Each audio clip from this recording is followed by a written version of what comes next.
Yes, we are live now. Hello friends, this is Imanshi and welcome to Let's Learn. सभी को good evening, नमस्कार, राम राम, सत श्री अकाल, अस्सलाम वालेकुम, what you feel connected with. Start करेंगे आज का सेशन। ये आपकी फुल मार्क्स सीरीज है। लास्ट टाइम भी हमने की थी 30 आउट ऑफ 30 आप बिल्कुल हर हालत में ले आएंगे यदि ये पूरी सीरीज आपने फॉलो की, आपको समझ आया, आपने रिवाइज किया, है ना। इसमें जो भी नीडेड क्वेश्चंस हैं, जितने भी, चाहे वो प्रीवियस ईयर हों, चाहे वो नए सवाल हों, जो रिपीट होते हैं, मुश्किल, आसान, मॉडरेट, जिस तरह से पेपर का लेवल रहता है उस तरह के क्वेश्चंस रहेंगे, है ना। तो इस बात की चिंता बिल्कुल छोड़ देनी है कि किस तरह के सवाल कराए जाएं, कौन से, कुछ और सोचना ही नहीं है। इस सीरीज के सारे सवाल पेपर तक अगर आप कर लेते हैं, रिवाइज भी कर लेते हैं, इसका पीडीएफ आपको टेलीग्राम चैनल पे मिल जाएगा। तो ये यूट्यूब पे सीरीज जो है शुरू की है, आप लोगों का एक भरपूर कमेंट्स रहे हैं कि यूट्यूब पे भी पढ़ाओ फ्री, तो इस बार I will try my best कि जितना एक्टिव हो सकेगा रहेंगे। अभी कुछ दिनों की छुट्टियों पे भी जाना है मुझे नेक्स्ट वीक, तो मैं कोशिश कर रही हूँ। बैक टू बैक क्लासेस हैं, अभी माइग्रेन ट्रिगर हो गया फिर से, जस्ट दवाई लेकर के ये सेशन लेना जो है, क्योंकि लेना ही है आज सेशन, तो करेंगे ही हर हालत में, है ना। फिर कुछ दिनों का ब्रेक आ जाएगा बीच में, और बैक टू बैक क्लासेस हैं स्क्रीन पे काम करने की वजह से, वो फिर से माइग्रेन ऑनगोइंग ही है। आराम था काफ़ी, बट वो ट्रिगर हो गया है। एनीवे, ये सब चलता रहेगा। आपके जीवन में भी अलग अलग तरह की समस्याएं आती रहती होंगी, ये सब पार्ट ऑफ लाइफ है, उसकी चिंता करनी नहीं है, बट पढ़ाई या काम डेली करते रहना है, ठीक है। आते हैं, समझते हैं। थोड़े से लेट भी हैं हम इस चक्कर में, तो ज़्यादा परेशान ना हो आप लोग। ये पहली क्लास है ये सीडीपी फुल मार्क्स सीरीज़ की। कोई और सवाल आपको सोचने की जरूरत नहीं है। जितने सवाल इस सीरीज में हों पेपर तक, उतने अगर आपने कर लिए, कोई प्रीवियस ईयर, कोई भी नया सवाल, कुछ भी अगर आपने कर रहे हैं और ये सारे सवाल आपको समझ में आ गए, आपने खुद से करके देखे और आपसे सॉल्व हो रहे हैं, तो टेंशन खत्म है, आपको कुछ और सोचना ही नहीं है। इनफ क्वेश्चंस इसमें हो जाएंगे, including previous year and new questions. Assertion reason के भरपूर क्वेश्चंस एंड तक जाते जाते इजी टू डिफिकल्ट रखेंगे। आसान से सवाल से, लॉलीपॉप जैसे सवाल से शुरू करेंगे, लड्डू सवाल से, और धीरे धीरे कॉम्प्लेक्सिटी बढ़ाते जाएंगे। कॉम्प्लेक्सिटी उतनी बढ़ाएंगे जितना पेपर में जरूरत है, बेवजह की नहीं। अपनी ईगो सेटिस्फाई करने के लिए सवाल कभी नहीं मिलेंगे आपको लेट्स लर्न पे एटलीस्ट। और 30 में से 30 आपके ना आए, ये भी संभावना नहीं है, यदि आपने ईमानदारी से मेहनत कर ली साथ में। करियर वेल ऐप पे जाकर के अभी 24 तारीख तक आपका फ़ी अच्छी खासा डिस्काउंटेड फ़ी है सी टेट के बैचेस की। इसके अलावा आप जे टेट, यूपी टेट, इन सब बैचेस में भी एनरोल कर सकते हैं। इनमें से जो भी एग्ज़ाम आपको देना हो, वो एग्ज़ाम के लिए आप एनरोल कर सकते हैं। लाइक शेयर सब्सक्राइब आप कर देंगे, वो कहने की बात ही नहीं है। ये सेशन का पीडीएफ, पिछले 2 सेशन का पीडीएफ राहुल रहता है पेंडिंग। हिंदी पेडागोजी और इंग्लिश पेडागोजी के साथ साथ आज वाला जो सेशन है विद आंसर्स मार्क्ड, आपको ये मिल जाएगा टेलीग्राम चैनल पे। बात सही है? चलिए फिर आगे बढ़ें। क्वेश्चन नंबर 1 देखिएगा। An effective strategy for solving ill defined problems is, यानी अपरिभाषित समस्याओं को हल करने के लिए एक प्रभावी रणनीति है। अपरिभाषित यानी इल डिफाइंड या ठीक से वेल डिफाइंड प्रॉब्लम नहीं है, है ना। एक है कि ये सवाल आपको दे दिया, आपको पता है स्टेप बाय स्टेप सॉल्यूशन निकल जाएगा, लेकिन एक ऐसी वेग सी प्रॉब्लम दे दी कि भारत में जो ये महिलाओं के प्रति हिंसा है या स्ट्रेस को कैसे कम करें जीवन में, तो अब ये वेग है, ये वेल डिफाइंड नहीं है, इसका कोई एक सॉल्यूशन नहीं है। There can be multiple solutions to it, और अलग अलग सिचुएशन में देखना पड़ेगा किसके लिए क्या कारगर है, ठीक है बात। तो effective strategy for solving ill defined problems, problem solving पे एक सवाल आता ही है 100%, सिलेबस में है, पार्ट है, पेपर 1 हो, पेपर 2 हो, है ना। तो फोकसिंग ऑन फंक्शनल फिक्स्डनेस, तो ये प्रॉब्लम सॉल्विंग में आपको पता है कि आप लोग 45% लोग फर्स्ट आंसर कह रहे हैं, जो कि महागलत जवाब है। इल डिफाइंड प्रॉब्लम को सॉल्व करने का इफेक्टिव तरीका, भाई अगर कोई प्रॉब्लम ठीक से डिफाइंड नहीं है या वेग है, लेकिन है तो वो भी प्रॉब्लम ही सॉल्व तो करनी पड़ सकती है कि स्ट्रेस को कैसे कम करें। अब ये इसके कोई वेल डिफाइंड स्टेप्स नहीं है कि यही 5 स्टेप हैं, इसी तरीके से सबका स्ट्रेस कम होगा। किसी का गाने सुन के कम होता है, किसी का एक्सरसाइज करके कम होता है, किसी का कोई और तरीका हो सकता है, किसी से बात करके किसी को अच्छा लग सकता है। There are multiple ways for अलग अलग इंडिविजुअल्स, फॉर एवरी इंडिविजुअल। कुछ होंगे जो बेसिक से होंगे कि हाँ सब पे काम कर जाएंगे, बट इफेक्टिव तरीका सबके लिए अलग होगा। फंक्शनल फिक्सनेस कभी भी प्रॉब्लम सॉल्विंग में हेल्प कर ही नहीं सकता। फंक्शनल फिक्सनेस प्रॉब्लम क्रिएट करता है, ना कि सॉल्यूशन। कार्यात्मक स्थिरता, ये हिंड्रेंस, बाधा डालने वाले जब फैक्टर्स पूछे जाए ना आपसे कि बैरियर क्या है प्रॉब्लम सॉल्विंग में, तो आप कहिएगा फंक्शनल फिक्सनेस। कार्यात्मक स्थिरता या फंक्शनल फिक्सनेस क्या है? आप वही घिसे पिटे तरीके अपना रहे हैं जो 1985 में अपनाते थे, वही आज भी चल रहा है। कुछ भी होता है ये कर लो, कुछ भी होता है सर के दर्द की दवाई खा लेते हैं, जस्ट एग्जांपल दे रही हूँ। तो फंक्शनल फिक्सनेस यानी सेम पुराने ढर्रों पे ही आप चल रहे हैं, नए तरीके ढूंढते ही नहीं आप प्रॉब्लम को सॉल्व करने के। और सारी प्रॉब्लम्स एक ही तरीके से सॉल्व नहीं हो सकती हैं, पुराने ही तरीकों से सॉल्व नहीं हो सकती। Modern problems, modern solutions. आपके माता पिता की जनरेशन में गर्लफ्रेंड बॉयफ्रेंड वाली ज्यादा समस्या थी नहीं, डेटिंग की ज्यादा समस्या थी नहीं, आज के समय में अलग है। तो अब वही सॉल्यूशन थोड़ी ना अरेंज मैरिज पहले से चला आ रहा है तो बहुत बढ़िया सॉल्यूशन है, जरूरी नहीं है सबके लिए नहीं होगा। तो फंक्शनल फिक्सनेस है सबके लिए एक तरीका कि अच्छा इसको सुधारना है, किसी व्यक्ति को ये सब चलता ही था पहले, शादी कर दो, ये प्रॉब्लम है शादी कर दो, ये करना है ये कर लो, हर चीज का एक सॉल्यूशन नहीं हो सकता। तो फंक्शनल फिक्सनेस है घिसे पिटे ढर्रे वही जो चले आ रहे थे उन्हीं को ये मानना, ये बैरियर का काम करती है, ये रुकावट बनती है प्रॉब्लम सॉल्विंग में, हेल्प नहीं करती। तो ये तो हट जाएगा ऑप्शन। आपको इफेक्टिव स्ट्रेटजी चाहिए जो प्रॉब्लम वेल डिफाइंड नहीं है बट सॉल्यूशन तो चाहिए आपको। सेकंड है means and analysis.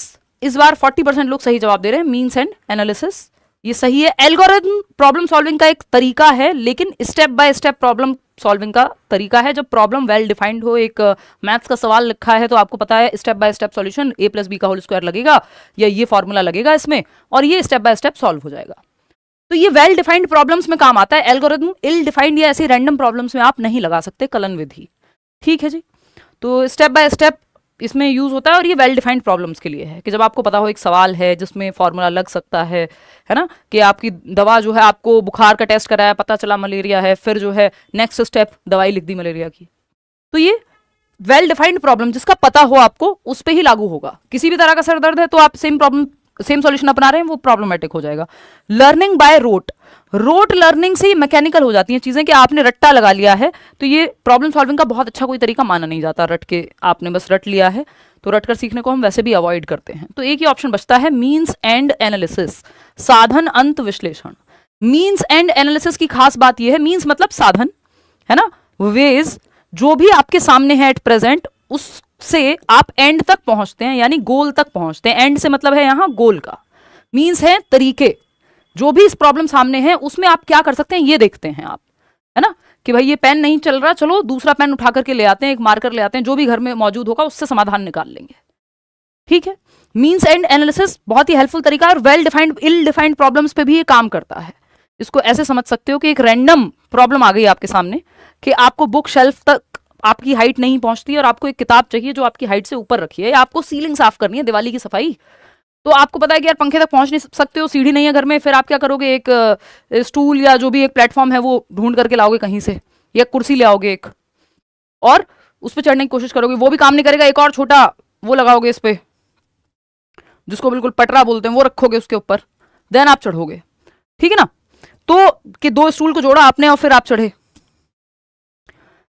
Paper 1 paper 2 दोनों के लिए है। तो ये मीन्स एंड एनालिसिस है कि जो प्रॉब्लम सामने आ गई उसमें आप देखोगे कि आपके पास क्या मौजूद है, एट प्रेजेंट आप क्या कर सकते हो। अब बच्चे को पहुंचना है इस किताब तक और हाइट उसकी है नहीं कि वो किताब तक डायरेक्ट पहुंच जाए, तो आप क्या करेंगे, पैर ऊपर करेंगे तब ट्राई करेंगे, या फिर आप जाएंगे एक, जैसे ये बच्चा जो है आपका, ये एक प्लेटफॉर्म लेकर के आ गया, एक स्टूल लेके आया और इस स्टूल का यूज करेगा,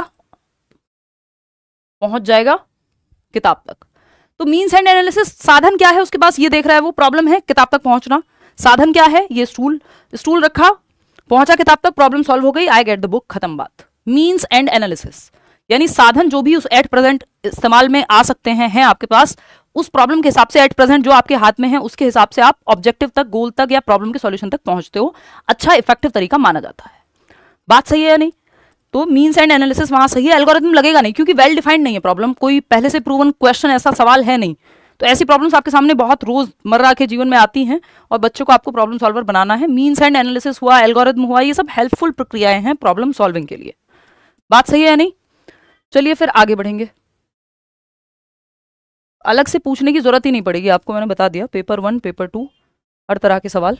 यार कल से ये बॉटल भरवा के रखो, एक तो बैक टू बैक क्लासेस होती हैं, 2 बार तो ये भरी जा चुकी है।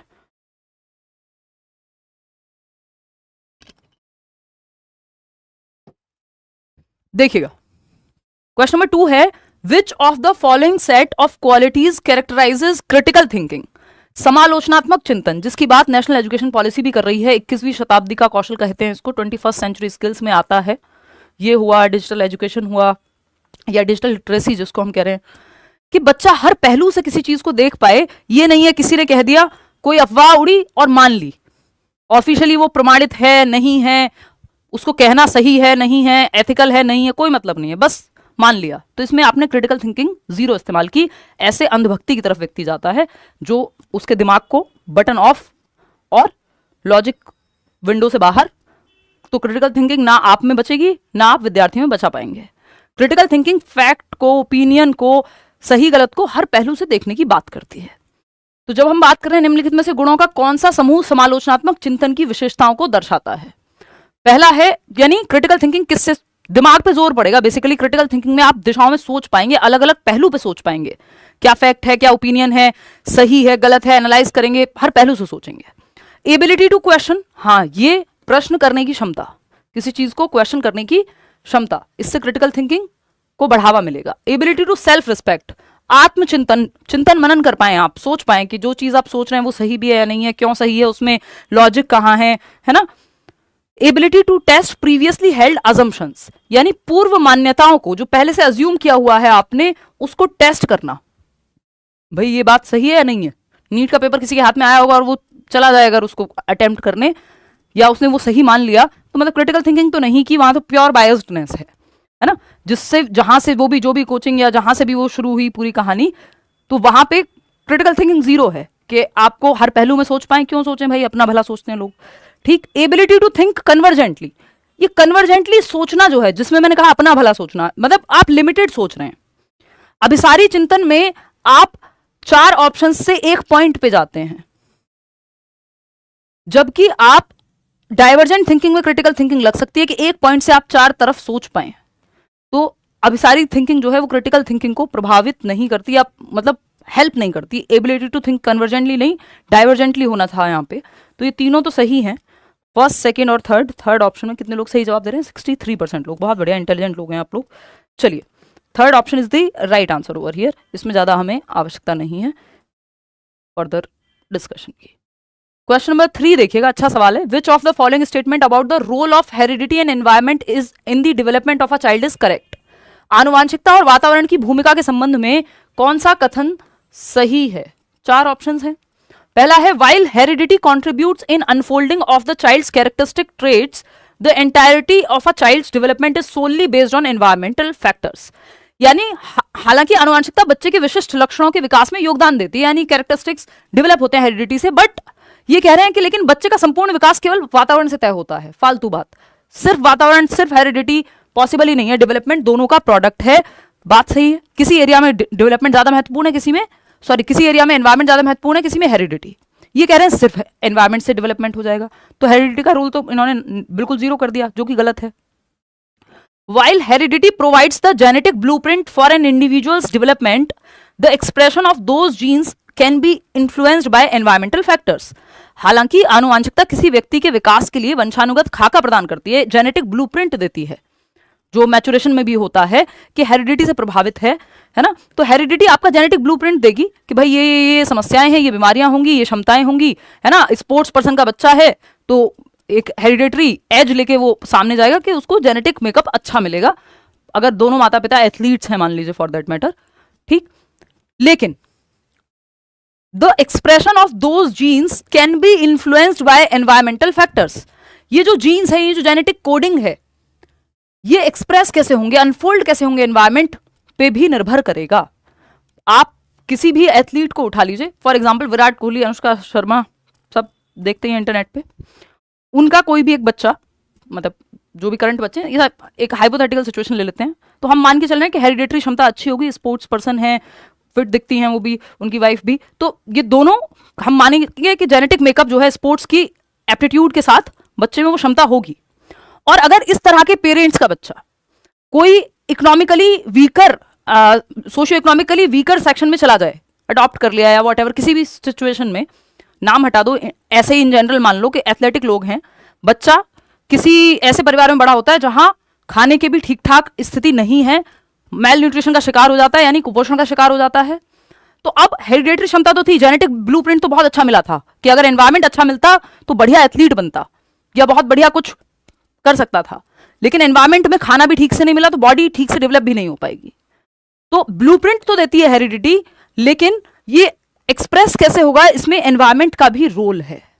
कई सारी चीजें एनवायरमेंट में निकलकर, अगर अच्छा एनवायरमेंट है तो कुछ प्रॉब्लम्स हो सकता है कि आपकी डिस्पोजिशन जिसको हम कहते हैं, यानी हेरिडेटरी है एक डिस्पोजिशन के, आपके घर में कोई एक पर्टिकुलर बीमारी है वो चले आ रही है और आप ध्यान रखते हैं बहुत हेल्दी, आपको पता है पहले से कि डायबिटिक होने का खतरा है, तो आप शुरुआत से अपना जीवन उसी तरह से जीते हैं और बेस्ट ऑफ जो भी एनवायरमेंट में हो सकता है, चाहे वो मेडिकल असिस्टेंस हो, चाहे वो पोषण हो, आपका न्यूट्रिशन हो, वो करते हैं, तो हो सकता है वो चीज़ बहुत हद तक डिले हो जाए या हो ही ना आपको।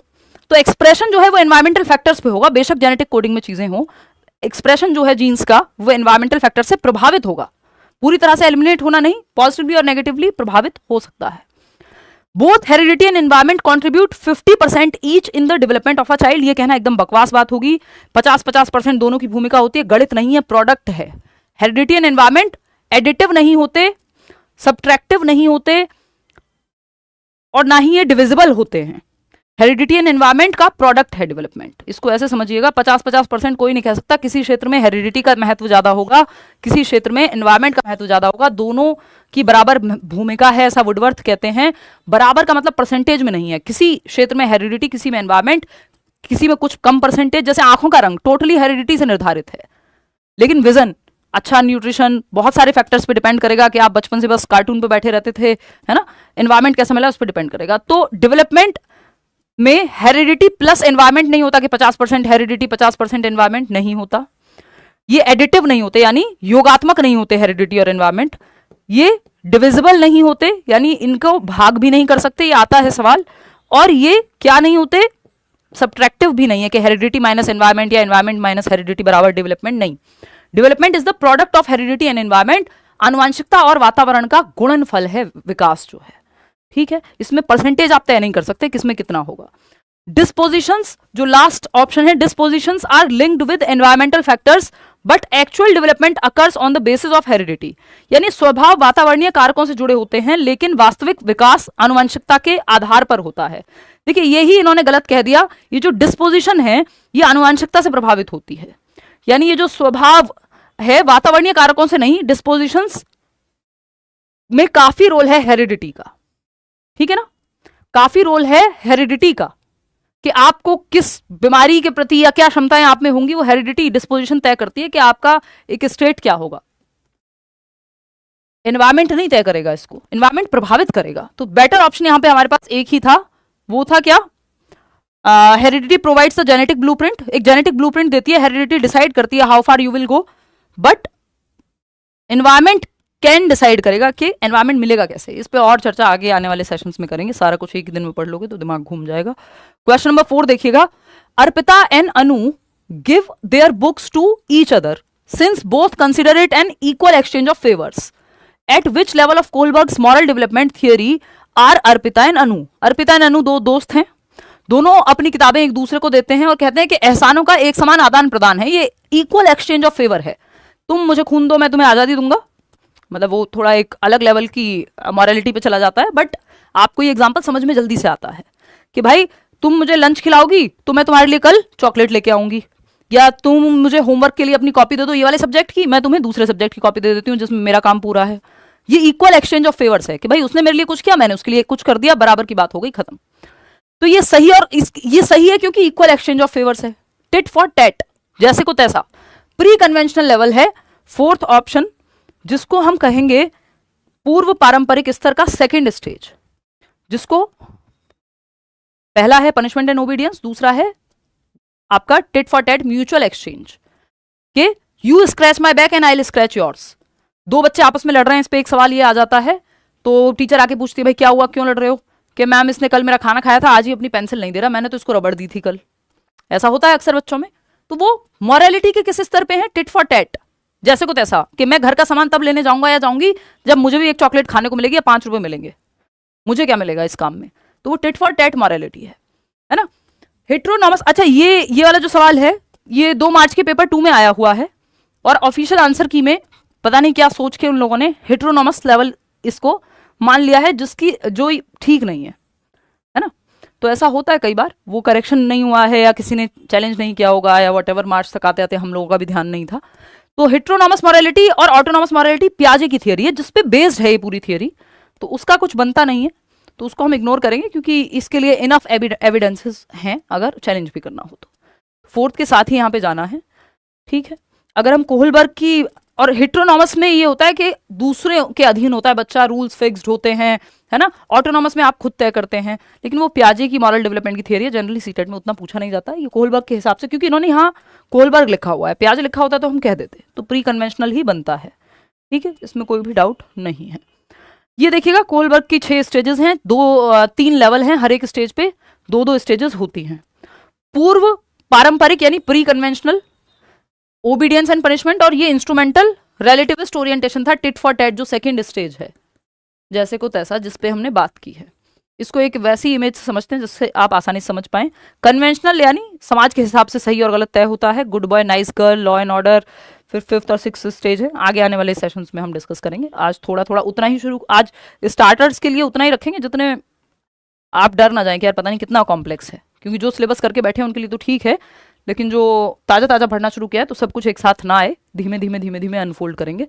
देखिएगा एक बार, यहाँ पे लेवल 1 जिसको हम प्री कन्वेंशनल या पूर्व पारंपरिक स्तर कहते हैं, मॉरलिटी कॉन्सिक्वेंसेस पे और पर्सनली मुझे क्या मिलेगा, मेरा क्या फायदा होगा, सेल्फ इंटरेस्ट पे डिपेंडेंट होती है।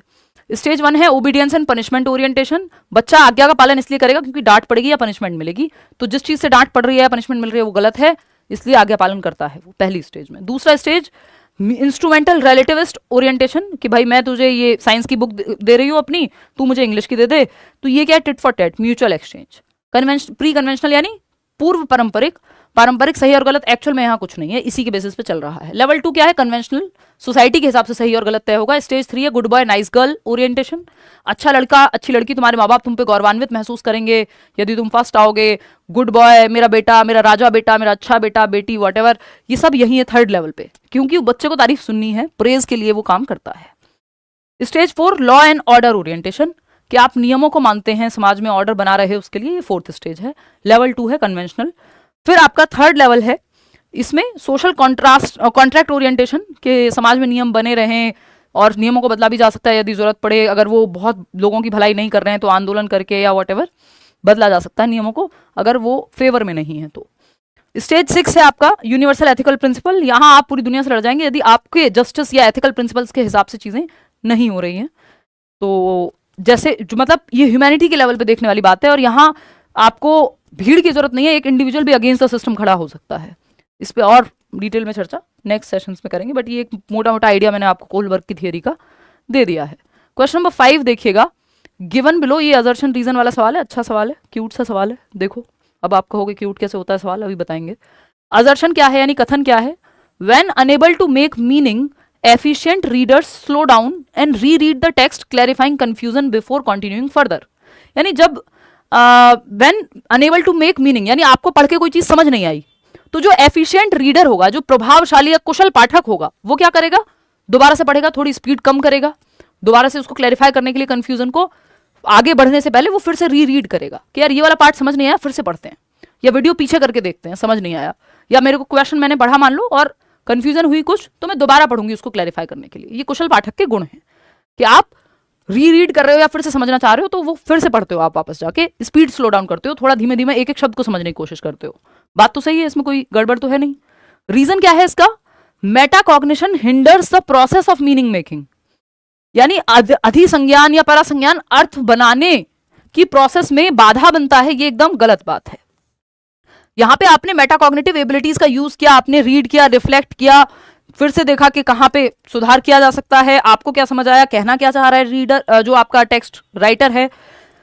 ये मेटाकॉग्निशन प्रयोग हो रहा था इसमें, इन्होंने कहा मेटाकॉग्निशन हेल्प नहीं करता, बाधा बनता है मीनिंग मेकिंग में, अर्थ निर्माण में, ये जो एकदम बिल्कुल गलत बात है।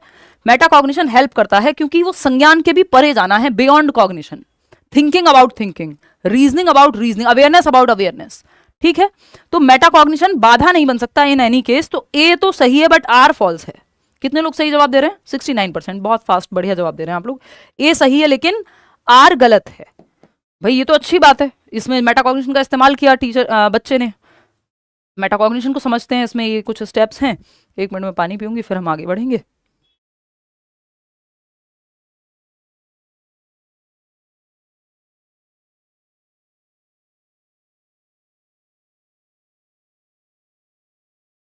देखिएगा, जब मेटाकॉग्निशन की बात कर रहे हैं तो परासंज्ञान बोलते हैं हिंदी में। मेटा का मतलब है बियॉन्ड,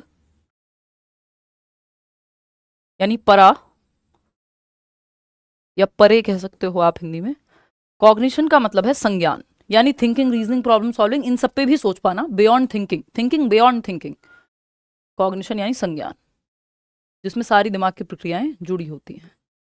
तो इसमें कुछ स्टेप्स होते हैं मेटाकॉग्निशन को बढ़ावा देना चाहिए। जैसे plan what do I need to do, कि आपको पेपर क्लियर करना है, अब आप सोचते हैं कि यार किया क्या जा सकता है, पिछली बार फेल हुआ या नहीं क्लियर हो पाया या नंबर कम आ रहे हैं या इस टॉपिक में सब्जेक्ट में डिफिकल्टी है, प्लान क्या बनाया जाए, जरूरत क्या है, पेपर क्लियर करना है तो क्या करने की जरूरत है, इस चीज को आप प्लान करते हैं। बात ठीक है।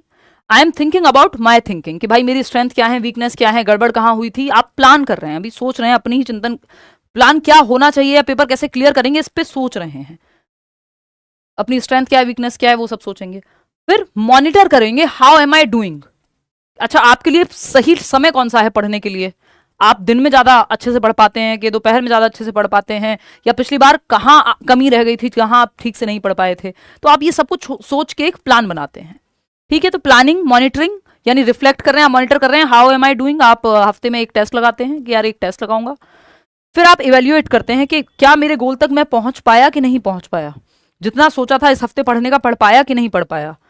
ठीक, फिर एडजस्ट करते हैं, आप प्लान में जहां जरूरत है उसको चेंज करते हैं कि बेटर क्या किया जा सकता है, इस एडजस्टमेंट को रिफ्लेक्शन कह सकते हो। तो इसमें आप प्लानिंग करते हैं, रिव्यू करते हैं, अपना प्लान मॉनिटर करते हैं, रिफ्लेक्ट करते हैं, जहां जरूरत होती है इवेल्युएट करते हैं, फिर से अपने प्लान को ठीक करते हैं कि भाई ये गलती पिछली बार भी हुई थी, इसको ऐसे नहीं करना है ना। आप अपने आप से जब बातें करके समझने की कोशिश कर रहे हैं, अपनी ही थिंकिंग प्रोसेस पे और थॉट दे पा रहे हैं, तो प्लान कर पा रहे हैं, रिव्यू कर पा रहे हैं, रिफ्लेक्ट कर पा रहे हैं, चिंतन मनन कर पा रहे हैं, इसको मेटाकॉग्निशन कहते हैं। क्वेश्चन नंबर 6 देखिएगा, क्या कहता है सवाल, विच of the following sets describe ways in which a school should be inclusive, यानी इंक्लूसिव मतलब हर तरह का बच्चा सीख सके, चाहे वो पर्सन्स विद डिसेबिलिटी हो, चाहे वो गिफ्टेड बच्चा हो, टैलेंटेड बच्चा हो, एवरेज आईक्यू वाला बच्चा हो, कोई लर्निंग डिसेबिलिटी या लर्निंग डिफिकल्टी डिसलेक्सिया वगैरह वाला बच्चा हो, हर बच्चे को आप इंक्लूड कर सकें, उसको इंक्लूसिव एजुकेशन कहते हैं, हर बच्चा समाहित हो सके, एजुकेशन फॉर ऑल। तो पूछा जा रहा है कौन से वेज में आप प्रमोट कर सकते हैं इंक्लूसिव एजुकेशन को। Modification of curriculum as required, पाठ्यचर्या में जहां जरूरत हो परिवर्तन कीजिए ताकि हर बच्चे को समझ में आ पाए, हर बच्चे की नीड के हिसाब से हो, सही बात है। एक्टिविटीज इस तरह की हो कि हर बच्चा इंक्लूड हो पाए। Expecting students to totally adapt to the students culture, schools culture, ये गलत है। बच्चे को नहीं सिस्टम को चेंज करते हैं जब हम इंक्लूसिव एजुकेशन की बात करते हैं। तो इस स्कूल के कल्चर के हिसाब से हर बच्चा चेंज हो जाए, बच्चे को चेंज नहीं करना है, सिस्टम को चेंज करना है। तो ये अपेक्षा रखना कि स्कूल की संस्कृति के हिसाब से सारे बच्चे चेंज हो जाएं, ये बहुत अच्छी बात नहीं है, इंक्लूसिव एजुकेशन के खिलाफ है ये बात। Fostering an ethos of care and respect, यानी स्कूल में ऐसा माहौल हो जहां केयर एंड रिस्पेक्ट, सब एक दूसरे की केयर करें, सम्मान करें, इस तरह का माहौल बन पाए। एक बच्चा जो व्हील चेयर से आता है उससे भी प्यार से बात करते हैं सारे बच्चे, एक एटीट्यूड में परिवर्तन है। एक बच्चा जो मैथ्स में अच्छा करता है वो दूसरे की हेल्प भी कर रहा है, तो एक केयर और रिस्पेक्ट का माहौल हो कि जो डिफरेंसेस हैं हमारे वो बाधा ना बने। नेक्स्ट है अपॉर्चुनिटीज फॉर कोलैबोरेटिव लर्निंग, बच्चे मिल करके एक दूसरे के साथ कोलैब करके सहयोग करके सीख पाएं, ये भी सही है। फर्स्ट, थर्ड और फोर्थ, सेकंड इसमें नेगेटिव है कि बच्चे से एक्सपेक्ट कर रहे हो आप बदलने के लिए, सिस्टम को बदलना है इंक्लूसिव एजुकेशन में, बच्चे को नहीं। फर्स्ट ऑप्शन 54% लोग, फर्स्ट, थर्ड एंड फोर्थ सही है। हाँ, सेकंड जहां पे है वो गलत हो जाएगा, बाकी सभी जगह सेकंड है तो ये अपने आप ही एलिमिनेट हो जाता है। अगर आप बाकी के तीनों भी चेक ना कर पाएं तो आपको पता है सेकंड गलत है, तो गलत जो है उसको बस एलिमिनेट कर दो, जहां जहां सेकंड है तीनों में सेकंड है तो एक ही ऑप्शन बचेगा। एलिमिनेशन मेथड से भी आप इस सवाल को सॉल्व कर सकते थे। चलिए खैर आगे बढ़ते हैं, क्वेश्चन नंबर 7 देखिएगा।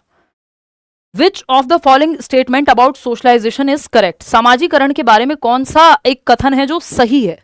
सामाजिकरण क्या है, एक प्रक्रिया है समाज में रहने की, समाज के मूल्यों को सीखने की, समाज में जो उचित अनुचित व्यवहार हैं उनको जानने की, है ना। तो the process by which you acquire social values, norms, सही गलत, एक्सपेक्टेड नॉन एक्सपेक्टेड व्यवहार क्या है, कहाँ क्या पहनना है, कहाँ कैसे बोलना है, ये सब आप समाज में रहने के तौर तरीके बेसिकली सामाजिकरण की प्रक्रिया से सीखते हैं। तो पूछा क्या है कि कौन सी बात सही है सामाजिकरण की प्रक्रिया के बारे में। अलग अलग समाज हैं, अलग अलग कंट्रीज हैं, अलग अलग इवन राज्यों में आपको अलग अलग तरह का कल्चर मिल जाएगा, अलग अलग समाज में अलग अलग चीजें सही और गलत मानी जाती हैं। तो पहला ऑप्शन है socialisation cultivates shared sources of meaning and value, यानी सामाजिकरण जो है वो कल्टिवेट करता है shared sources of meaning and value, यानी मीनिंग एंड वैल्यू, यानी सामाजिकरण अर्थ और मूल्य के आधार पर साझा स्रोतों का निर्माण करता है कि भाई एक मीनिंग क्रिएट होगा और वैल्यू क्रिएट होगी शेयर्ड। कैसे? क्योंकि दो लोग हैं जो सेम वैल्यूज में विश्वास रखते हैं, सेम तरह से सोशलाइज हुए हैं, ये भी इस भगवान में मानता है या मानती है और ये भी सही और गलत या सच बोलने में विश्वास रखता है या रखती है, तो दोनों दोस्त हैं, है ना, उनके यहाँ सेम त्योहार मनाए जाते हैं, या फिर वो जिस तरह से सोचता है, हो सकता है त्योहार नहीं भी मनाए जाते हो तब भी दोस्त हो सकते हैं, डिफरेंसेस का प्रॉब्लम यहाँ पे नहीं है, बट शेयर्ड अगर हैं चीजें तो मीनिंग और वैल्यू में काम आती हैं, कल्टीवेट करता है सोशलाइजेशन। अगर आप समाजीकरण, समाज के प्रति एक पॉजिटिव एटीट्यूड को कल्टीवेट करेगा। बात तो सही है। Socialisation is culture independent and context neutral, ये नहीं कह सकते हम। समाजीकरण कल्चर इंडिपेंडेंट नहीं हो सकता। समाजीकरण की प्रक्रिया समाज में जो चीजें हो रही हैं उसी को सीखने का तो तरीका है, तो इस सांस्कृतिक रूप से स्वतंत्र नहीं हो सकता। जिस संस्कृति में आप बड़े हो रहे हैं, पल बढ़ रहे हैं, वहीं के नॉर्म्स को आप एक्वायर करते हैं। नेक्स्ट है socialisation happens only during childhood. नहीं भाई, ये प्रोसेस चलता है, प्रोसेस कोई भी हो वो चलता रहता है, वो आपका चाइल्डहुड क्या अडल्टहुड में भी चलेगा। Norms and beliefs can not be acquired through socialisation process, ये कहना गलत होगा। हम सोशलाइजेशन प्रोसेस के द्वारा बिलीफ्स और नॉर्म्स को ही तो सीखते हैं, कि हम कहते हैं कि बड़ों का सम्मान करो, तो हमारे पूरे कल्चर में, समाज में, भारत में ये चीज सही मानी जाती है कि बुढ़ापे में माँ बाप की सेवा करो, या माँ बाप के साथ रहना हमारे यहाँ एकदम नॉर्मल बात है, आम बात है, या जरूरी बात है, ये कह लो कई जगहों पे, है ना, कि अगर कोई सेपरेट रहना चाहे, क्योंकि बच्चा हमारे यहाँ 70 साल का भी बच्चा ही रहता है अगर उसके माता पिता जीवित हैं, तो बाहर कंट्रीज में या वेस्टर्न कंट्रीज में ये कल्चर नहीं है। उनके यहाँ 18 साल के हुए जाओ अपना खुद से देखो, है ना, या फिर बुढ़ापे में माँ बाप की सेवा करनी है, ये वाला कल्चर वहां नहीं है। तो ये जो नॉर्म्स और बिलीफ्स हैं, या shared meaning and value create होता है जिस समाज में आप रह रहे हैं, ठीक है ना। तो ये हम नहीं कह सकते कि सबके लिए सेम चीज यहां लागू होगी, ये कल्चर फ्री है। जिस कल्चर में आप रह रहे हैं उसी के हिसाब से आपका समाजीकरण, जनरली आप उसी प्रोसेस से गुजरते हैं। तो socialisation cultivates shared sources of meaning, यानी सोर्सेज ऑफ मीनिंग क्या है कि मेरे लिए अर्थ कहां से निकलेगा जीवन में, है ना, कि मुझे ये चीज सही लगती है या गलत लगती है, और वैल्यूज वो उसमें अपने आप सही गलत आ ही जाएगा। तो सामाजिकरण की प्रक्रिया साझा करती है, इसके अंदर आप कैसे, आपको सोशलाइज किया गया है बड़े होते हुए, कौन सी कहानियां आपने बागवान दिखाई है सारे माँ बाप ने अपने बच्चों को, तो आपको सोशलाइज किया गया एक तरह से कि माँ बाप का ध्यान रखना है भाई, सिंपल बात है। तो जरूरी नहीं है कि किसी और कल्चर में कोई रह रहा है तो वो भी सेम मूवीज, सेम अखबार, सेम बातें, सेम कहानियां सुन करके बड़ा हो रहा हो, है ना। यहाँ तो हम श्रवण कुमार की कहानियां सुन के बड़े हो रहे हैं, तो वो शेयर्ड मीनिंग और वैल्यू रहेगी, आप भी कहेंगे हाँ सही बोल रहे हो बिल्कुल, ठीक है ना। तो शेयर्ड मीनिंग और वैल्यू रहता है सामाजिकरण की प्रक्रिया में, क्योंकि वो आप कॉमन जिस भी समाज में है वो कॉमनैलिटी रहेगी। नेक्स्ट देखिएगा क्वेश्चन नंबर 8, फटाफट से आप जवाब देंगे। यार ये माइक इतना शोर मचाता है। Role of a teacher in reciprocal teaching is characterised by, पारस्परिक शिक्षण जिसको वाइगोस्की जिसकी बात करते हैं, कि सिर्फ टीचर ही बच्चे से नहीं, बच्चा भी टीचर से सीखता है, मतलब उल्टा भी कह सकते हो आप इसको, कि सिर्फ बच्चे ही टीचर से नहीं सीखते, टीचर भी बच्चों से सीखता है, यानी परस्पर एक दूसरे को सिखाते और सीखते हैं स्टूडेंट्स। इसी को रेसिप्रोकल टीचिंग कहा जाता है। इसमें कुछ स्टेप्स भी शामिल होते हैं कि, लेकिन बच्चे को यहाँ पे हम सेंटर में रखते हैं कि बच्चा मीनिंग मेकिंग करेगा, टीचर गाइड करेगा, ठीक है। is characterized by a shift from being a support and guide towards gradual release of responsibility to the students, यानी एक मार्गदर्शक और शिक्षक की जो भूमिका है, एक मार्गदर्शक की है और समर्थन प्रदान करने वाले व्यक्ति की है। धीरे धीरे ये इससे भी जिम्मेदारी विद्यार्थियों को सौंपने की स्थिति पर जाना, यानी होल रिस्पॉन्सिबिलिटी, बच्चे ज्यादा एक्टिव रहेंगे, धीरे धीरे उस तरफ चली जाएगी। बात तो सही है। Being a मियर recipient of the suggestions given by students, यानी विद्यार्थियों द्वारा दिए गए सुझावों का एकमात्र रेसिपिएंट होना या रिसीवर होना, कि बस जो बच्चे सुझाव दे रहे हैं वो आप रिसीव कर रहे हैं, नहीं, आप गाइड होते हैं, जरूरत पड़ने पे हेल्प भी करते हैं, बच्चे ज्यादा एक्टिव हैं, लेकिन इसका मतलब ये नहीं कि सिर्फ आप रिसीव कर रहे हैं information as a teacher. The position of dominance and sole authority, ये सोल अथॉरिटी और डोमिनेंस की बात तो वाइगोत्स्की करेंगे ही ना, रेसिप्रोकल टीचिंग में ऐसा होता है। म्यूचुअली टीचर बच्चे दोनों एक्टिव हैं, बच्चों को सोल रिस्पॉन्सिबिलिटी या ज्यादा रिस्पॉन्सिबिलिटी दी जाती है कि वो खुद से प्रॉब्लम सॉल्व कर पाए। हिज या टीचर से जरूरत पड़ने पे डाउट्स पूछें, चर्चा करें। हिज और her position of being a passive observer throughout the process, नहीं भाई टीचर भी एक्टिव है यहाँ पे। तो एक ही ऑप्शन बचता है कि एक मार्गदर्शक और समर्थन प्रदान करने की भूमिका से धीरे धीरे जिम्मेदारी हम बच्चों की तरफ सौंपते हैं कि वही चर्चा करें, आपस में वही कंक्लूजन तक पहुंचे, जरूरत पड़ने पे टीचर की हेल्प लें। तो first option is the right answer. इसको ऐसे भी देख सकते हो, रेसिप्रोकल टीचिंग यानी कोलैबोरेटिव लर्निंग का एक उदाहरण है। वाइगोत्स्की इसके बारे में बात करते हैं कि आप मान लीजिए साथ में बैठ करके एक डिस्कशन हो रहा है, किताब पढ़ रहे हैं आप, टीचर साथ में है, वो कहती है we take turns leading our thinking, कि भाई सब एक एक करके अपने विचार बताएंगे कि ये जो टेक्स्ट आपने पढ़ा है या पढ़ रहे हैं हम, इसके बारे में आप क्या सोचते हो, ठीक है। तो आप प्रिडिक्ट करते हो, what do you think will happen next. कोई कहानी पढ़ रहे हो तो उसमें प्रिडिक्शन है कि बताओ आगे क्या होने वाला है, तो अलग अलग बच्चे बताएंगे, ठीक। फिर question, what questions do you have about the text, आप किसी को बीच में कोई सवाल आ रहा है या बाद में सवाल आ रहा है टेक्स्ट के तो वो पूछेगा, है ना, तो क्वेश्चनिंग हो गया। क्लैरिफाई करेंगे, अगर कोई डिफिकल्ट वर्ड है बीच में चैप्टर पढ़ते हुए समझ नहीं आ रहा तो टीचर से हेल्प ले लेंगे क्लैरिफाई करने के लिए कि मैम इसका मतलब यही होता है क्या, है ना। फिर समराइज करेंगे, what are the main ideas in this part, तो हर बच्चों को बोल दिया आपने कि लिख के बताओ, या आपस में बच्चे सॉल्यूशन कर रहे हैं, एक दूसरे की कॉपी भी चेक कर ले रहे हैं, पीयर असेसमेंट जैसा भी हो जा रहा है। तो रेसिप्रोकल टीचिंग में बच्चे एक दूसरे से सीखते हैं, बच्चे आपस में टीचर सीखते हैं, टीचर बच्चों से सीखता है, परस्पर है ये प्रक्रिया, इसमें दोनों एक्टिव हैं और धीरे धीरे रिस्पॉन्सिबिलिटी बच्चों की तरफ शिफ्ट कर दी जाती है कि वो एक्टिवली सोल्यूशन निकालें। तो टीचर का रोल जो है गाइड से, स्ट्रेटेजिस्ट से धीरे धीरे शिफ्ट होता है, जहां बच्चे लीड करते हैं डिस्कशन को। क्वेश्चन नंबर 9 देखिएगा, ये क्या कहता है भाई, an assessment approach aiming to support students learning is characterised by, यानी एक आकलन का तरीका है, जांचने का तरीका है जो बच्चों को सपोर्ट करता है। तो इसकी विशेषता क्या होगी आपको ये देख करके बताना है, फटाफट बताओ फटाफट से। 84% लोग फर्स्ट कह रहे हैं, चलिए देख लेते हैं।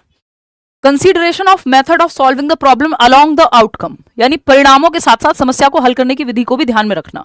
हाँ, तो विद्यार्थी को यहां पे हम सपोर्ट कर रहे हैं कि जो जिस मेथड से प्रॉब्लम सॉल्व हुई है आउटकम पे भी और मेथड पे भी फोकस करना, इस चीज का आकलन किया जाए कि कैसे सॉल्व किया है प्रॉब्लम को। Focus on inaccuracies only while ignoring the process and endeavours, नहीं सिर्फ गड़बड़ियों पे ही ध्यान देना ये कोई बहुत अच्छी अप्रोच नहीं है असेसमेंट की। Exams done at the end of the year, सिर्फ अंत में ही पेपर होगा ये भी गलत है, ड्यूरिंग द ईयर चलना चाहिए। थ्रू ऑब्जेक्टिव टाइप क्वेश्चंस, नहीं जी, कई मल्टीपल एक्टिविटीज के द्वारा आकलन किया जा सकता है। Evaluation and marking based on standardised quiz based test, नहीं भाई, जहां जरूरत पड़े आपको फॉर्मेटिव तरीके, क्रिएटिव तरीके भी अपनाने हैं, सिर्फ स्टैंडर्डाइज तरीके ही नहीं। तो first option, teacher made test की भी कई बार जरूरत पड़ती है, first option is the right answer, के परिणामों के साथ साथ समस्या को हल करने की विधि को भी ध्यान में रखा जाए कि किस तरह से प्रॉब्लम सॉल्व हुई है, सिर्फ रट के तो नहीं किसी ने जवाब दे दिया है। तो ये अच्छे आकलन के तरीके होंगे। बच्चा जहां एक्टिव है वो आंसर सही है, सिंपल बात ये है, सबसे बेहतरीन तरीके से एक्टिव वो फर्स्ट ऑप्शन में ही था। क्वेश्चन नंबर 10 देखिएगा, which of the following is an effective strategy of emotional regulation, यानी इमोशनल रेगुलेशन की इफेक्टिव स्ट्रेटजी या प्रभावी युक्ति कौन सी है कि भावनात्मक नियमन या इमोशंस को मैनेज करना या कंट्रोल करने की इफेक्टिव यानी बेहतरीन स्ट्रेटजी या रणनीति कौन सी है। पहला ऑप्शन आपके सामने है, channelling emotions to use them as a source of inspiration and creative endeavours, यानी भावनाओं को प्रेरणा और रचनात्मक प्रयास के स्रोत के रूप में उपयोग करने के लिए प्रयोग करना, यानी आप इमोशंस को चैनल कर रहे हैं, एक दिशा दे रहे हैं, डायरेक्शन दे रहे हैं। To use them as a source of inspiration, कि आपके इमोशंस आपको गाइड कर रहे हैं, एक इंस्पिरेशन की तरह काम कर रहे हैं आपके लिए। एंड क्रिएटिव एंडेवर्स, कि आपको बहुत दर्द है तो आप एक गाना लिख रहे हैं, बहुत सुंदर शायरी लिख रहे हैं, तो आपने बजाय कि आप फोन पे लगे हुए हैं या आप 100 बार किसी को कॉल कर रहे हैं, फोन आपका कोई उठा नहीं रहा और वो दूसरे को परेशान करना भी हो गया, है ना, कि आपको अब ब्रेकअप हो गया आपका, अब वो जहां से गुजरे वहीं पहुंच जाते हैं आप। तो ये चैनल करना बहुत अच्छे से नहीं है, इमोशनल मैनेजमेंट का बहुत अच्छा पार्ट नहीं है, इमोशनल रेगुलेशन का बहुत अच्छा तरीका नहीं है। जब आप चैनल करेंगे इमोशंस को, एक रिसोर्स की तरह यूज करेंगे, उनको दिशा दे पाएंगे। कि वो इंतकाम देखेगी वाली मूवी याद आ गई मुझे कि आईएएस बन जाइए लेकिन इंतकाम मत देखिए, ठीक है। सेकेंड ऑप्शन है, waiting until emotions escalate to the point of losing control, कि अब आप इंतजार तब तक करते हैं जब तक भावनाओं पर नियंत्रण खोने तक का इंतजार करते हैं कि एक दिन फटेंगे बस। अभी आप क्या महसूस कर रहे हैं उस पर फोकस ही नहीं है आपका, ना आप जर्नल करके लिख रहे हैं, ना कोई थेरेपी ले रहे हैं। एक साथ एक दिन आएगा जब आप या तो सीधा डॉक्टर के पास जाएंगे, या आप भड़केंगे, या आप कुछ तो आपके हाथ से बात निकल चुकी होगी, आप इमोशंस को पहले मैनेज ही नहीं कर रहे हैं या देख ही नहीं रहे हैं कि कैसा आपको महसूस होता है डेली बेसिस पे। तो waiting until emotions escalate to the point of losing control, कि आपके हाथ से कंट्रोल चला जाए, या आप कोई इस तरह की हरकत कर दें जो इलीगल भी हो सकती है ना, या किसी और को नुकसान पहुंच सकता है, तब तक वेट करना कोई इमोशनल रेगुलेशन नहीं है, ये बेवकूफी हो जाएगी। Reacting impulsively to emotional triggers, कि इमोशनल ट्रिगर्स पे इंपल्सिवली रिएक्ट करना, कि गुस्सा आया थप्पड़ लगा दिया किसी को, इंपल्स थी उस पर एक्ट कर गए, प्रॉब्लमेटिक हो जाएगा, है ना, बार बार ये होगा तो दिक्कत होगी। Suppressing emotions in order to conform to social norms, ये बहुत करते हैं हमारे समाज में, खूब सिखाया जाता है और महिलाओं को तो भरपूर सिखाया जाता है कि सप्रेस करते रहो इमोशंस को, दबाते रहो इमोशंस को, in order to conform to social norms, कि आप दहेज के खिलाफ हैं लेकिन सब लगे हुए हैं कि नहीं ये तो गिफ्ट है। अब आप क्या करेंगे, सप्रेस करेंगे अपनी भावनाओं को, क्योंकि आपकी वैल्यू के अनुरूप नहीं जा रही है ये चीज, तो आप दबा रहे हैं ताकि कंफर्म कर सकें सोशल नॉर्म्स में कि भाई ये आसपास जो ये 4 लोग हैं या दोस्त हैं तो इनको ठीक लगे, या परिवार के हिसाब से चीजें हो जाएं, तो ये आप करने की कोशिश कर रहे हैं, जो कि बहुत अच्छा तरीका नहीं है। सामाजिक मानदंडों के अनुरूप भावनाओं को दबाना, तो इससे आज नहीं तो कल प्रॉब्लम बनेगी, या तो आप दवाइयां खाते हुए मिलेंगे, मतलब जो कि बुरी बात नहीं है, सबके लिए अलग अलग तरीके से। लेकिन इमोशनल कोशिश क्या करनी है, सबसे जो बेहतर इफेक्टिव स्ट्रेटजी है वो ये है कि channelling emotions to use them as a source of inspiration and creative endeavours. भावनाओं को प्रेरणा और रचनात्मकता, कुछ क्रिएटिवली यूज करना, अपने इमोशंस को फ्यूल की तरह यूज करना, जिससे आप कुछ क्रिएट कर पाए। चाहे वो करियर हो आपका, चाहे वो आप कुछ लिखते हो, चाहे आप गाते हो, चाहे आप एक्सरसाइज करने में अपनी एनर्जी लगा रहे हो, तो इमोशनल रेगुलेशन पॉजिटिव तरीके से हो जाएगा, जो बेहतर तरीका है, हेल्दी तरीका है। First option is the right answer. आगे बढ़ेंगे, question number 11। Learning about a concept और कैटेगरी इज ईजियर इफ। आप एक संप्रत्यय को, एक कॉन्सेप्ट को बेहतर तरीके से, आसानी से सीख पाएंगे यदि previous knowledge about the concept is not activated. उल्टा है, अगर प्रीवियस नॉलेज एक्टिवेटेड होगी, जो पूर्व ज्ञान से नए ज्ञान को जोड़ना आसानी से आपको कॉन्सेप्ट समझ में आ जाएगा यदि प्रीवियस नॉलेज से न्यू नॉलेज को जोड़ दिया जाए। फिर है concept is represented in abstract and complex ways. अमूर्त तरीकों से या जटिल तरीकों से कॉन्सेप्ट को प्रेजेंट कर रहे हैं तो ये मुश्किल हो जाएगा कॉन्सेप्ट को समझना। सिंपल तरीके से आपको लॉजिकल या कॉन्क्रीट तरीकों से कॉन्सेप्ट को समझाना है। जैसे आप शुरुआत में बचपन में जब जोड़ घटाना भी सीखते थे तो कि 5 में से 3 गए तो 3 को ऐसे काट देते थे, ये एब्स्ट्रैक्ट नहीं था आपके लिए, ये कॉन्क्रीट था, मूर्त था कि हाँ ये 2 समझ में आ रहे हैं, डायरेक्ट 5 - 3 करने की बजाय। तो कॉम्प्लेक्स नहीं, सिंपल वेज में और कॉन्क्रीट तरीकों से, अमूर्त नहीं मूर्त तरीकों से शुरुआत में। Familiar examples are provided while introducing the concept. ये बात एकदम सही है कि ऐसे एग्जांपल्स या उदाहरण आपको दिए जाएं शुरुआत करते समय किसी कॉन्सेप्ट की, जिनसे आप परिचित हैं, जो उदाहरण आपने सुने हैं। कि भाई कभी ना कभी आप अपने जीवन में आपने या तो देखा होगा या किया ही होगा कि स्टूल या कुर्सी रख के आप किसी चीज को उतारने के लिए आपने प्रयोग किया होगा। तो ये एग्जाम्पल क्या है, परिचित है। जब हम नया कॉन्सेप्ट सीख रहे हैं मीन्स एंड एनालिसिस का, तो ये सिंपल हो गया। दूसरा परिचित एग्जाम्पल हो गया आपके लिए। मैं कोशिश वैसे ही करती हूँ सारे एग्जाम्पल्स जो आपके जीवन से जुड़ सकें वो दिए जाएं। Lots of advanced information is given to create cognitive load. अगर बहुत ज्यादा एडवांस्ड इंफॉर्मेशन या किताबी भाषा में आपको इंफॉर्मेशन दे दी जाएगी तो इससे कॉग्निटिव लोड बढ़ जाएगा, दिमाग पे इतना लोड बढ़ जाएगा इंफॉर्मेशन का कि आपको समझ में ही नहीं आएगा। आप एक, जैसे अभी मैंने बीच में बोल भी रही थी कि धीरे धीरे कुछ चीजें ऐसी हैं जो धीरे धीरे बढ़ाएंगे, पहले ही सेशन में नहीं। उससे क्या होगा, आपका दिमाग जो है कंफ्यूज हो जाएगा। अभी तो आपने उतना सीखा भी नहीं, धीरे धीरे कनेक्ट करोगे तो बेहतर है। सब कुछ एक दिन में, सारा खाना एक ही साथ थोड़ी खाना होता है, या सारी एक्सरसाइज एक ही दिन में थोड़ी कर लोगे। तो थर्ड ऑप्शन के फैमिलियर एग्जाम्पल दो, उससे जो है बेहतर हो पाएगी लर्निंग। अकॉर्डिंग टू जीन पियाजे, क्वेश्चन नंबर 12 है, what is the role of symbolic thought. Semiotic function भी बोलते हैं उसको। सिंबॉलिक थॉट 2 से 7 वर्ष प्री ऑपरेशनल स्टेज में आता है। जैसे आप ABCD भी सीख रहे हैं, ये भी सिंबॉलिक थॉट का ही पार्ट है, ये भाषा भी सिंबॉलिक ही है। शुरुआत 2 से 7 वर्ष में हो जाती है, एक अच्छी चीज है। तो पियाजे के अकॉर्डिंग रोल क्या है सिंबॉलिक थॉट का। पहला ऑप्शन है symbolic thought develops after cognitive development is complete. नहीं भाई, फाइनल स्टेज तो फॉर्मल ऑपरेशनल है, ये तो डेवलप हो जाता है सेकंड स्टेज में, प्री ऑपरेशनल में।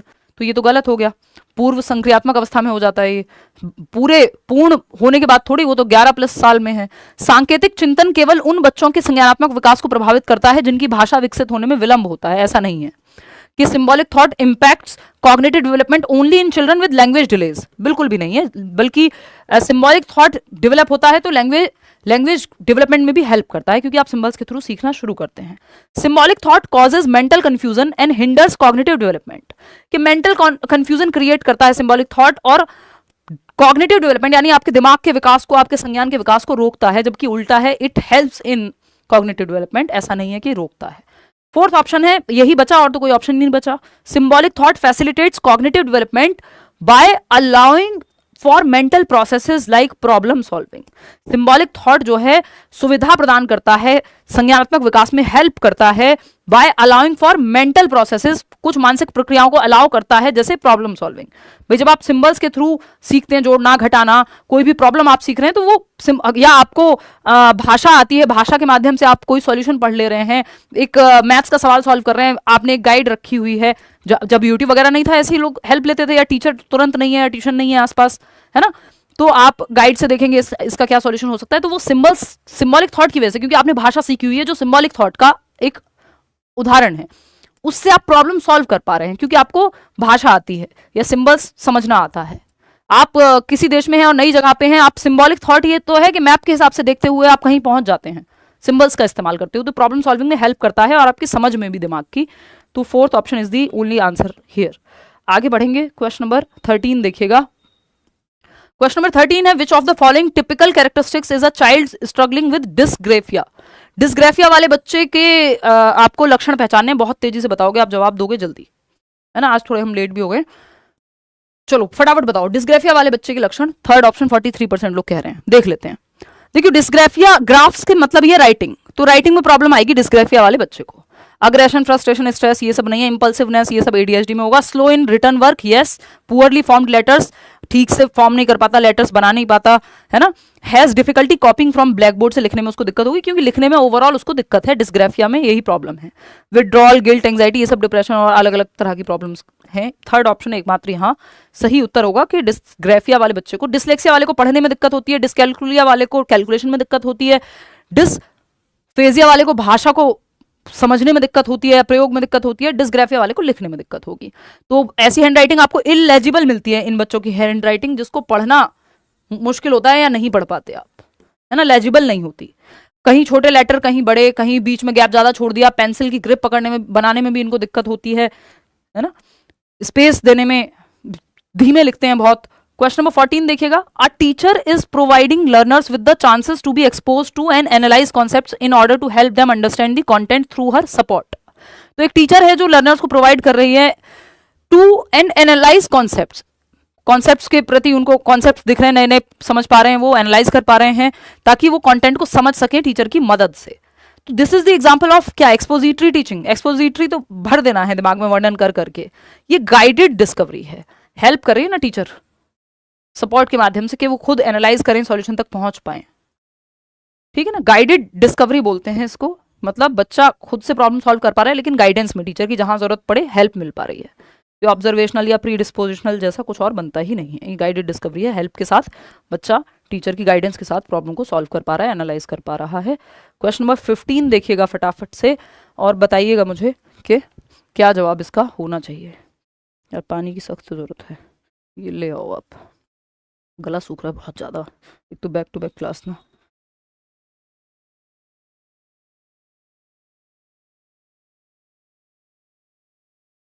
देखिएगा एक्चुअली हेल्थ की उतनी रिकवरी हुई नहीं थी जितना यूटिलाइजेशन है अभी। देखिएगा ये हर टाइम स्क्रीन स्क्रीन स्क्रीन, तैयारी होती है तो स्क्रीन पे पीपीटी बनती है, तो स्क्रीन पे क्लासेस होती हैं, तो स्क्रीन लाइट ये वो। लो थैंक यू। चलो भाई ये तो उबल रहा है, कोई बात नहीं। विच of the following statements is correct about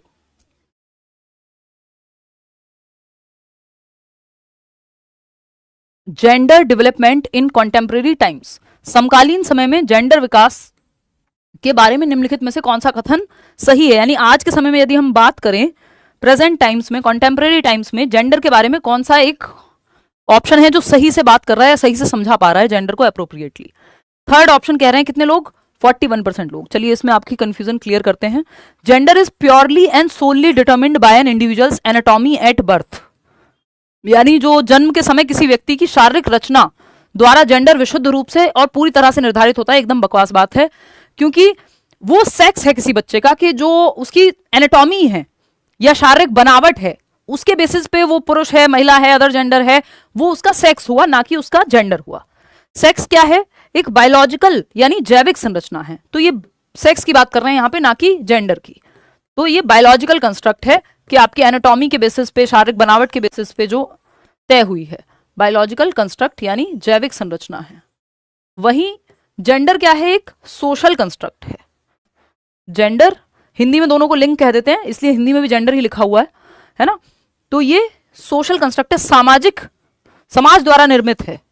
इसमें ये पॉसिबिलिटी हो सकती है कि आपकी शारीरिक बनावट जैसी हो वैसा आप महसूस ना करते हो, यानी आप एक मेल बॉडी में हो बट आप फीमेल जैसा महसूस करते हैं, तो आपकी जेंडर जो है वो मेल हो सकता है और आपकी बॉडी फीमेल, बॉडी आपकी मेल हो सकती है और जेंडर आपका फीमेल हो सकता है, क्योंकि आप वैसा महसूस करते हैं, क्योंकि समाज ने निर्मित किया है ना। महिला ये काम करेंगी, पुरुष ये काम करेंगे, रोल भी समाज नहीं बनाए हैं। तो इस समाज की एक रचना है। आजकल प्रोनाउंस यूज करते हैं Gen Zs, she her they them, तो ये जेंडर के बारे में है, क्योंकि जेंडर सोशली कंस्ट्रक्टेड है, या कौन कैसा महसूस करता है अपनी बॉडी में वो निर्धारित करेगा, ना कि वो फिजिकल एनाटॉमी उनकी कैसी है वो निर्धारित करेगी। ठीक है, तो जेंडर यानी सोशल कंस्ट्रक्ट है, सेक्स एक बायोलॉजिकल कंस्ट्रक्ट है। बात करते हैं इस पे। तो ये तो गलत ही हो गया कि gender purely and solely determined by an individuals anatomy at birth, नहीं, वो सेक्स होगा। Gender exist on a binary concept, binary concept नहीं है जेंडर कि मेल और फीमेल या ये और ये ऐसे ही महसूस होगा, इसमें बहुत सारे इफ एंड बट्स हैं, तो ये बाइनरी नहीं है। आज की डेट में हम ये कहते हैं वन इज ईदर मेल और फीमेल, और ये वैसे भी पहले से भी अदर जेंडर्स हैं या थर्ड जेंडर है, उसमें भी बहुत सारे इफ एंड बट्स हैं, बहुत कॉम्प्लेक्स वो पूरी कहानी है, नीडेड नहीं है उतनी सी डेट में। Gender identity is influenced by cultural conceptions, ये बात एकदम सही है कि जो जेंडर आइडेंटिटी है, जेंडर पहचान है, वो सांस्कृतिक अवधारणाओं से प्रभावित होती है। किस कल्चर में आप रहते हैं, फ्रांस की महिला अलग तरह से व्यवहार करेंगी या अलग तरह से सोचेंगी अपने बारे में, या क्या चीजें वो कर सकती हैं नहीं कर सकती हैं, है ना। फ्रांस में तो करवा चौथ नहीं मना रहे होंगे लोग, तो वो हमारे कल्चर या हमारी सोसाइटी में जो जेंडर आइडेंटिटी का कॉन्सेप्ट है वहां से आ रही हैं चीजें, उसमें सोशलाइजेशन भी इंक्लूडेड है। ऑफ कोर्स जेंडर पे बहुत प्रभाव पड़ता है सोशलाइजेशन का, कि आपने बड़ा कैसे किया है। अगर बचपन से आपने यही कहानियां सुनाते हुए बड़ा किया है, नहीं बेटा तुम तो पराया धन हो, लड़की हो तो तुम्हें तो अगले घर जाना है और फिर डोली में जाना है और अर्थी में आना है, फिर आप इस तरह के तुषार शर्मा जैसे केसेस देखते हो, है ना। तो वो जो कहानी आपने सुनाई है सोशलाइजेशन के थ्रू, जैसे आपने सोशलाइज किया है, समाजीकरण किया है, वो जेंडर को बहुत हद तक प्रभावित करेगा। तो gender identity is not influenced by socialisation, ये नहीं कह सकते हम। Gender identity is influenced by socialisation या कल्चरल कॉन्सेप्शंस, कि सांस्कृतिक अवधारणाएं क्या हैं, उस समाज में जेंडर को कैसे देखा जा रहा है, उससे प्रभावित होती है जेंडर आइडेंटिटी। पॉजिटिवली भी नेगेटिवली भी, कुछ लोग उसको बैरियर्स को तोड़ के आगे निकलते हैं, लेकिन ये प्रभावित करेगा। तो third option is the right answer. आपके पूरे डेवलपमेंट को सोशल और कल्चरल एस्पेक्ट जो है प्रभावित करता है, हिस्टोरिकल कंडीशंस प्रभावित करती हैं, तो जेंडर को कैसे नहीं करेगा या सामाजिकरण को कैसे नहीं करेगा। क्वेश्चन नंबर 16 देखिएगा और बताइएगा। क्वेश्चन नंबर 16 फटाक से जवाब देंगे आप। देखिए, विच of the following hinders problem solving, समस्या समाधान में बाधा कौन बनता है, हेल्प कौन करता है, मीन्स एंड एनालिसिस, आपका एल्गोरिथम्स, ह्यूरिस्टिक्स, ये हेल्पफुल हैं प्रॉब्लम को सॉल्व करने में। बाधा कौन बनेगा, फंक्शनल फिक्सनेस बाधा बनेगा, रोट लर्निंग बाधा बनेगा, है ना। तो निम्नलिखित में से कौन सी प्रक्रिया समस्या समाधान में बाधा डालती है, तो breaking down large complex problems into manageable smaller parts में तोड़ना, टुकड़ों में तोड़ना प्रॉब्लम को, ये हेल्पफुल होता है। मीन्स एंड एनालिसिस में हम यही करते हैं। हमें चाहिए हिंडर कौन करता है, ये तो हेल्पफुल है। Fixating on a single trait of composite problem, ये फंक्शनल फिक्सनेस का उदाहरण है, कार्यात्मक स्थिरता का, कि एक समग्र समस्या के एक ही पहलू पे स्थिर होना, कि नहीं बस ऐसे ही सॉल्व होगी या तो नहीं होगी। एक समस्या के समाधान के 50 तरीके हो सकते हैं। तो ये हिंडर करेगा, ये बाधा बनेगा, बैरियर है ये प्रॉब्लम सॉल्विंग में, ना कि helpful. Applying algorithms and heuristic, ये तो हेल्पफुल होते हैं। Using a solution which was effective in solving a similar problem, यानी एनालॉजी बोलते हैं इसको, कि एक तरह की जो समस्या आपने आज सॉल्व कर रहे हैं उसी तरह की सेम समस्या आई थी, तो आपने जो सिमिलर सॉल्यूशन अपनाया था वही अपना लिया। ये फंक्शनल फिक्सनेस नहीं है, क्योंकि ये हर सिचुएशन में आप अगर सेम सॉल्यूशन अपना रहे हैं तो वो फंक्शनल फिक्सनेस है, कार्यात्मक स्थिरता है। लेकिन सिमिलर तरह की प्रॉब्लम में आप पुराना सॉल्यूशन अपना रहे हैं, दैट इज एनालॉजी, समानता है उसमें। बात सही है कि नहीं है, कमेंट्स क्यों रुक जाते हैं बीच में। चलो खैर फटाफट से बताओ। हाँ क्लियर है इतनी बात, कोई दिक्कत। हाँ UPTET clear. Next coming session, next week में एक सेशन रखेंगे हर हालत में, मंडे ट्यूसडे वेंसडे जब भी होगा। थर्सडे के बाद तो मैं कुछ दिन की छुट्टियों पे हूँ, लंदन जा रही हूँ। फिर हम आके मतलब मैं हफ्ता 10 दिन थोड़ा रिलैक्स करके आऊँ, क्योंकि वो पहले से प्लान्ड है, बीच में पेपर आ गया तो मतलब यूपीटेट से भी पहले से प्लान्ड है, तो ऐसा है। कोई नहीं, इतने हम लोग मिल ही रहे हैं रोज़, तो नेक्स्ट वीक में एक सेशन कम से कम यूपीटेट के 50 क्वेश्चन मैं करा के जाऊँगी, है ना। फिर आके 2-3 सेशन अगर हो पाएंगे तो ले लूँगी।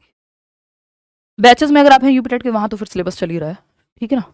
चलिए खैर, तो second option is the right answer over here. आगे बढ़ेंगे, क्वेश्चन नंबर 17 देखेंगे। Activities which dash are detrimental to students motivation to learn, यानी बच्चे की अभिप्रेरणा में, मोटिवेशन में बाधा बनने वाली कौन सी एक्टिविटीज हैं, बताइए फटाफट से बताएंगे। बाधा जो बनती है एक्टिविटीज, हाँ नींद आ रही है कई लोगों को, टाइम से सो जाते हो आप लोग यार, थोड़ा कोशिश करेंगे जल्दी रखने की, 9 बजे पे आने की। अभी बहुत सारे काम हैं उसके चलते, या बैक टू बैक क्लासेस के चलते टाइम पे नहीं हो पा रही है क्लास। 9 बजे से 9:30 हो ही जाते हैं, 9:45 हो गए थे आज तो। एनीवे जवाब दीजिए आप। फोर्थ ऑप्शन 65% लोग कह रहे हैं। इस टाइम तक आते आते तो बैटरी पूरी डाउन हो जाती है। देखो, और इसको हम जूम कर सकते हैं, क्लियर है बात? हाँ, तो activities which dash are detrimental, यानी रुकावट बनेंगी मोटिवेशन टू लर्न में, बच्चे की सीखने की अभिप्रेरणा में। कौन सी गतिविधियां होंगी? Are moderately difficult for students, जो बच्चे के लिए मध्यम स्तर की डिफिकल्ट होती है। देखो, अगर बिल्कुल आसान काम कराया जाएगा जो आपको पहले से आता है तो भी आपका मोटिवेशन बाधित होगा। मॉडरेटली डिफिकल्ट या +1 लेवल का है, हल्का सा आप अटकते हैं क्वेश्चन में, कुछ क्वेश्चन आसानी से कर जाते हैं, तो ये ठीक है, इससे मोटिवेशन बना रहता है, बोर नहीं होते हैं। तो ये हिंड्रेंस नहीं है, डेट्रीमेंटल नहीं है, ये रुकावट नहीं है, हानिकारक नहीं है। बापू तू तो सेहत के लिए हानिकारक है, तो ये सेहत के लिए हानिकारक नहीं है, आपकी मोटिवेशन बनी रहती है। थोड़ा मॉडरेटली डिफिकल्ट काम आप करते हैं, हाईली डिफिकल्ट होगा तो मोटिवेशन के लिए हानिकारक है। फिर आप कहेंगे इतना मुश्किल है भाई, मेरे से तो होगा ही नहीं, छोड़ दो। भाई आपको कहा जाए कि आपका महीने भर का टारगेट है 2 किलो वजन कम करना है, एक तरफ आपको कहा जाए कि आपको 20 किलो करना है एक साथ, तो उसमें फिर आपकी मोटिवेशन थोड़ी, क्योंकि वो टास्क एक साथ डिफिकल्ट है। बहुत रेयर लोगों को छोड़ दें अगर, exceptions are always there, but normal case में आपको, आपके लिए वो बहुत बड़ा टास्क हो गया। तो मॉडरेटली डिफिकल्ट, थोड़ा डिफिकल्टी लेवल रहना चाहिए, क्योंकि जैसे सीटेट भी सिलेबस चेंज नहीं करता तो हम भी बोर हो जाते हैं यार, सेम चीजें थोड़ा तो मुश्किल कर दो, तो वो पेपर में थोड़ा सा लेवल बेहतर कर देते हैं, हर बार कॉन्सेप्चुअल क्लैरिटी ले आते हैं, तो मन लगा रहता है। Are moderately difficult for students, तो ये तो हेल्पफुल है, ये हिंड्रेंस नहीं है, ये हानिकारक नहीं है प्रॉब्लम सॉल्विंग में या मोटिवेशन को बनाए रखने में, हेल्पफुल है। Connect with real life of students, ये भी हेल्पफुल होता है लर्नर्स के लिए, मोटिवेशन बनी रहती है अगर आप रियल लाइफ से कनेक्ट कर रहे हैं, वास्तविक जीवन से जुड़ी हुई उदाहरण दे रहे हैं। Cater to students needs and interest, विद्यार्थियों की जरूरतों और रुचियों को पूरा करते हो, ये भी सही है, इससे भी मोटिवेशन बनी रहेगी, ये सब बच्चे के भलाई में है। लेकिन ये फोर्थ ऑप्शन ही बचा, अब तो एक पांचवा ऑप्शन तो है नहीं कि हम उसे कह देंगे वो सही है, जब तीनों गलत हैं तो कोई एक ही सही होगा। केवल शिक्षक द्वारा तय किए गए अमूर्त लक्ष्यों पर आधारित यदि लर्निंग होगी, aim at intangible goals decided solely by the teacher. Intangible, अमूर्त, एब्स्ट्रैक्ट गोल्स हैं जिनको वो सामने देख ही नहीं सकता, स्टेप बाय स्टेप उस तक पहुंचने का कोई रास्ता ही नहीं है। कि बच्चा 5वीं क्लास में है, आपने कहा तुमको IAS बनना है, 5वीं क्लास तो करा लो यार, उसको वो वाले कॉन्सेप्ट तो समझा दो। तो अचानक से एब्स्ट्रैक्ट गोल्स रख दिए जाएं, ऐसे गोल्स जो या तो बहुत ज्यादा डिफिकल्ट है या जिनको वो समझता ही नहीं है, जो उससे जुड़े हुए ही नहीं है, तो ये मोटिवेशन को एकदम से खत्म कर देंगे। तो fourth option is the right answer. यही सही, ये क्योंकि ये गलत है इसीलिए सही है, क्योंकि पूछा ही गलत था, डेट्रीमेंटल या हानिकारक पूछा था आपसे, हेल्पफुल नहीं पूछा था। हेल्पफुल पूछा होता तो ये तीनों सही थे। क्वेश्चन नंबर 18 देखिएगा, following Lev Vygotsky's ideas on learning a teacher should, अगर आप वो टीचर हैं जो वाइगोत्स्की को फॉलो करते हैं तो आपको क्या करना चाहिए इन 4 ऑप्शंस में से। तो वाइगोत्स्की आपको पता है सोसाइटी को महत्व देते हैं, कल्चर को महत्व देते हैं, आपस में इंटरेक्शन को, ग्रुप में सीखने को महत्व देते हैं, लैंग्वेज को महत्व देते हैं। तो वाइगोत्स्की की थ्योरी में 3 चीजें एकदम पक्की हैं, सोसाइटी, कल्चर और लैंग्वेज। ये हेल्पफुल हैं कि बच्चा जब ग्रुप में, समाज में सीखेगा, अच्छा सीखेगा, कल्चर से सीखेगा, अच्छा सीखेगा। तो encourage students to continually compete with each other. Vygotsky ये कहते ही नहीं है, पियाजे ये कहते ही नहीं है कि एक दूसरे में आपस में, बस दुनिया में 2 ही लोग हैं, आपकी क्लास के 30 बच्चे ही आपका कंपटीशन है, बाकी कुछ बचा ही नहीं है ना। कई लोगों को लगता है ऐसा कि जो वो कर रहे हैं वही दुनिया, उसके बाहर दुनिया नहीं है। ठीक, तो ये एकदम मूर्खता हो जाएगी कि विद्यार्थियों को लगातार एक दूसरे के साथ प्रतिस्पर्धा कराने के लिए प्रोत्साहित करना। ये हमारे कल्चर में खूब प्रमोट होता है कि तुम्हें शर्मा जी के बेटे से बेहतर बनना है, कि वर्मा जी के बेटे से बेहतर बनना है, बट शर्मा जी के बेटे को खुद से बेहतर बनना चाहिए और वर्मा जी के बेटे को खुद से बेहतर बनना चाहिए। जैसा वो कल कर रहा था उससे आज बेहतर कर रहा है या नहीं कर रहा है, इस पे फोकस करना चाहिए, उसको जिस चीज में मजा आता है वो करना चाहिए, है ना। क्योंकि ये प्रॉब्लमेटिक हो जाएगा। और वाइगोत्स्की कभी नहीं कहेंगे, वाइगोत्स्की रचनावादी हैं। मीनिंग मेकिंग की बात करें, मीनिंग मेकिंग नहीं रहेगा। आपने रट्टाफिकेशन करके पीछे छोड़ भी दिया तो वो खुशी बहुत हॉलो है, एक 4 दिन की भी नहीं होगी और उससे अर्थ निर्माण नहीं होगा, वो लाइफ से कनेक्टेड नहीं है, उसका कोई मीनिंग एक्चुअल में नहीं है, रोट लर्निंग जैसा हो जाएगा। सेकंड है प्रिवेंट, और पियाजे वाइगोत्स्की हमेशा मीनिंग मेकिंग की बात करेंगे। Prevent integration of cultural knowledge in discussions, यानी चर्चाओं में सांस्कृतिक ज्ञान के एकीकरण को रोकें। नहीं भाई, कल्चरल इंटीग्रेशन तो या कल्चरल नॉलेज तो हेल्पफुल है वाइगोत्स्की के हिसाब से। जो हमारी कल्चर में, चाहे वो हमारी कहानियां चल रही हो, चाहे हम किताबें पढ़ रहे हो, चाहे वो रामायण महाभारत पढ़ रहे हो, चाहे हम वो किसी और धर्म की किताब हो या स्टोरीज हो जो संस्कृति में चलती है, उन सबसे बच्चा सीखता है। तो ये उल्टा कह रहे हैं capitalise on dialogue and group learning during activities. ये सही है कि बच्चों को बोलने का मौका दो, डिस्कशन का मौका दो, बच्चा जहां एक्टिव है वो बेस्ट ऑप्शन है। 99% पेडागोजी के सवाल इसी बात से ठीक हो जाते हैं कि बच्चे को एक्टिव रखना है, सिंपल बात। गतिविधियों के दौरान संवाद और सामूहिक शिक्षा को बढ़ावा देना, बच्चा ग्रुप में एक्टिविटी करे, कोऑपरेट करके सीखे, कोलैबोरेट करके सीखे, समाज और कल्चर और भाषा का इस्तेमाल करते हुए सीखे। तो डायलॉग में भाषा आ जा रही है, और जब वो डायलॉग कर रहा है संवाद के दौरान, और सामूहिक शिक्षा सोसाइटी और कल्चर का पार्ट है। तो थर्ड ऑप्शन सही हो गया। Discourage verbalization and thinking aloud among students, कि बच्चे खुद से बोल के बातें कर पाए या वर्बलाइज कर पाए, शब्दों में अपनी बात को कह पाए, इसको हतोत्साहित करना नहीं भाई। चर्चा को, परिचर्चा को, तो संवाद को तो वाइगॉत्स्की प्रोत्साहित करेंगे, ना कि हतोत्साहित। तो थर्ड ऑप्शन सही है, बाकी गलत हो गए। क्वेश्चन नंबर 19 देखिएगा। जीन पियाजे gave importance to dash in the course of development and learning. पियाजे ने विकास और अधिगम के संबंध में किस चीज को महत्व दिया है, ये पूछा है। एग्जाम सेंट्रिक पेडागोजी को पियाजे वाइगॉत्स्की नहीं मानते, वो मतलब इसको महत्व नहीं देंगे। कंडीशनिंग को बिहेवियरिस्ट या व्यवहारवादी लोग मानते हैं, रचनावादी लोग नहीं। पियाजे रचनावादी, वो कहते हैं बच्चा ज्ञान की रचना स्वयं कर सकता है, लिटिल साइंटिस्ट है, नन्हा वैज्ञानिक है। Children's maturation and readiness to learn, ये 88% लोग सही जवाब दे रहे हैं इसका। सांस्कृतिक उपकरण, cultural tool, development and learning, इसकी कल्चरल टूल की बात वाइगॉत्स्की करते हैं, पियाजे नहीं, है ना। पियाजे बात करते हैं बच्चे की मैचुरेशन, जो कि बायोलॉजी से संबंधित होती है, क्योंकि ये जेनेटिक एपिस्टेमोलॉजी पे भी इन्होंने काम किया है, यानी पियाजे हेरिडिटी को महत्वपूर्ण मानते हैं। तो children's maturation and readiness to learn. Readiness to learn का मतलब क्या है यहाँ पे? एनवायरमेंटल रेडीनेस नहीं। आप 3 साल के बच्चे को 10वीं क्लास का सिलेबस नहीं करा सकते, क्योंकि अभी वो उसके लिए रेडी नहीं है। तो मेंटल रेडीनेस, बायोलॉजिकल रेडीनेस, वो सब आ जाएगा। तो पियाजे ने 4 फैक्टर्स दिए हैं जो लर्निंग में काम आते हैं। जैसे मैंने आपको सोसाइटी, कल्चर और लैंग्वेज अभी वाइगॉत्स्की का बताया, वैसे ही ये 4 फैक्टर्स हैं। जो 4 स्टेजेस हैं वो अलग हैं, SPCF, ये फैक्टर्स हैं जिनको पियाजे महत्वपूर्ण मानते हैं अपनी पूरी थियोरी में। मैचुरेशन यानी परिपक्वता, जो रेडीनेस टू लर्न भी जिसको हम कह सकते हैं। हेरिडिटी, बेसिकली जेनेटिक्स महत्वपूर्ण है। बायोलॉजिकली अगर बच्चा मैच्योर नहीं है, आप कैसे सिखा देंगे? पियाजे की थियोरी में 6 महीने के बच्चे को तो नहीं पढ़ा सकती ना, क्योंकि वो अभी मैच्योर नहीं है उस चीज के लिए। आप इसीलिए वो कह रहे हैं जो प्री ऑपरेशनल स्टेज का बच्चा है उसको सिंबल्स के थ्रू सिखाओ 2 से 7 वर्ष में। जो 7 से 11 का बच्चा है उसको कॉन्क्रीट लॉजिक दो। 11 टू या 11 एंड अबव 11 से 15 साल में एब्स्ट्रैक्ट लॉजिक आ जाएगा, तब आप 11th-12th में वो वाली थियरम्स पढ़ते हैं। इसी हिसाब से सिलेबस डिजाइंड है या करिकुलम डिजाइंड है। एक्सपीरियंस दूसरा एक फैक्टर है। एक्सपीरियंस को आप दूसरे शब्दों में कह सकते हो एक्टिविटी, यानी बच्चा एक्टिव रहे, एक्टिविटी करके सीखे, ये एक फैक्टर है। फिर आता है सोशल इंटरेक्शन या सोशल एक्सपीरियंस, इसको भी उन्होंने महत्व दिया है, फैक्टर्स में आता है। फिर इक्विलिब्रेशन आपकी, जिसके अंदर एडेप्टेशन, एसिमिलेशन, एकोमोडेशन, ये सब आ जाते हैं, है ना। संतुलन की प्रक्रिया, जिससे आपका स्कीमा अपडेट होता है। इस पे किसी और दिन लंबी चर्चा करेंगे। तो ये 4 फैक्टर्स हैं जिसमें से यहाँ पे maturation and readiness to learn दिया हुआ है। चलिए आगे बढ़ेंगे। कल्चरल टूल्स की बात वाइगॉत्स्की करेंगे, पियाजे नहीं। क्वेश्चन नंबर 20 देखिएगा, ये क्या कहता है। अब कुछ असर्शन रीजन के क्वेश्चंस, लास्ट में मैंने कहा था धीरे धीरे लेंथी क्वेश्चंस डालेंगे।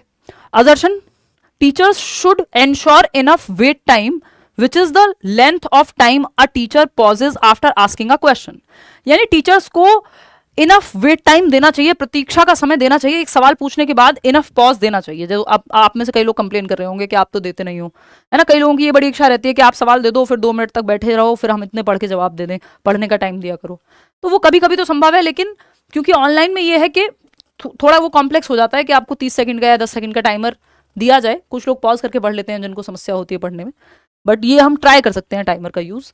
तो ये बात सही है कि शिक्षकों को पर्याप्त प्रतीक्षा समय देना चाहिए, सुनिश्चित करना चाहिए जब प्रश्न पूछने के बाद, कि बच्चे को सोचने का समय दो बोलने के लिए। यहाँ तो ठीक है, डिस्कशन भी हमें ही करना है, आप तो बोलोगे नहीं बीच में। तो रीजन क्या है, कमेंट्स में बोलते रहते हो बस। Diversity is an asset and not an obstacle.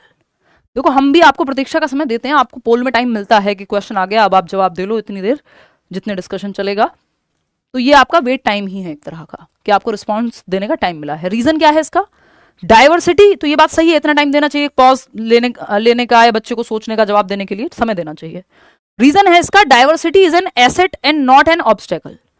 कि विविधता एक बाधा नहीं है, कि बच्चे विविध परिप्रेक्ष्य से आते हैं, अलग अलग भाषाएं बोलने वाले होंगे क्लास में, अलग अलग सोशियो इकोनॉमिक स्टेटस से आएंगे, अलग अलग भाषा बोलने वाले, अलग अलग खाना खाने वाले, अलग अलग तरह के बच्चे होंगे। कोई गिफ्टेड होगा, किसी का आईक्यू बहुत हाई है, किसी को चलने फिरने में समस्या हो सकती है, किसी को डिस्ग्राफिया हो सकता है, किसी को ADHD हो सकता है। हर तरह का बच्चा है, डाइवर्स बच्चा है। विविधता क्या है, एक बाधा नहीं है, एक संसाधन है। डाइवर्सिटी हेल्पफुल है, हम अपनी कंट्री में भी कहते हैं कि यूनिटी इन डाइवर्सिटी है। भारत जो है विविधताओं का देश है, तो विविधताएं समस्या नहीं है, एसेट हैं, धरोहर हैं।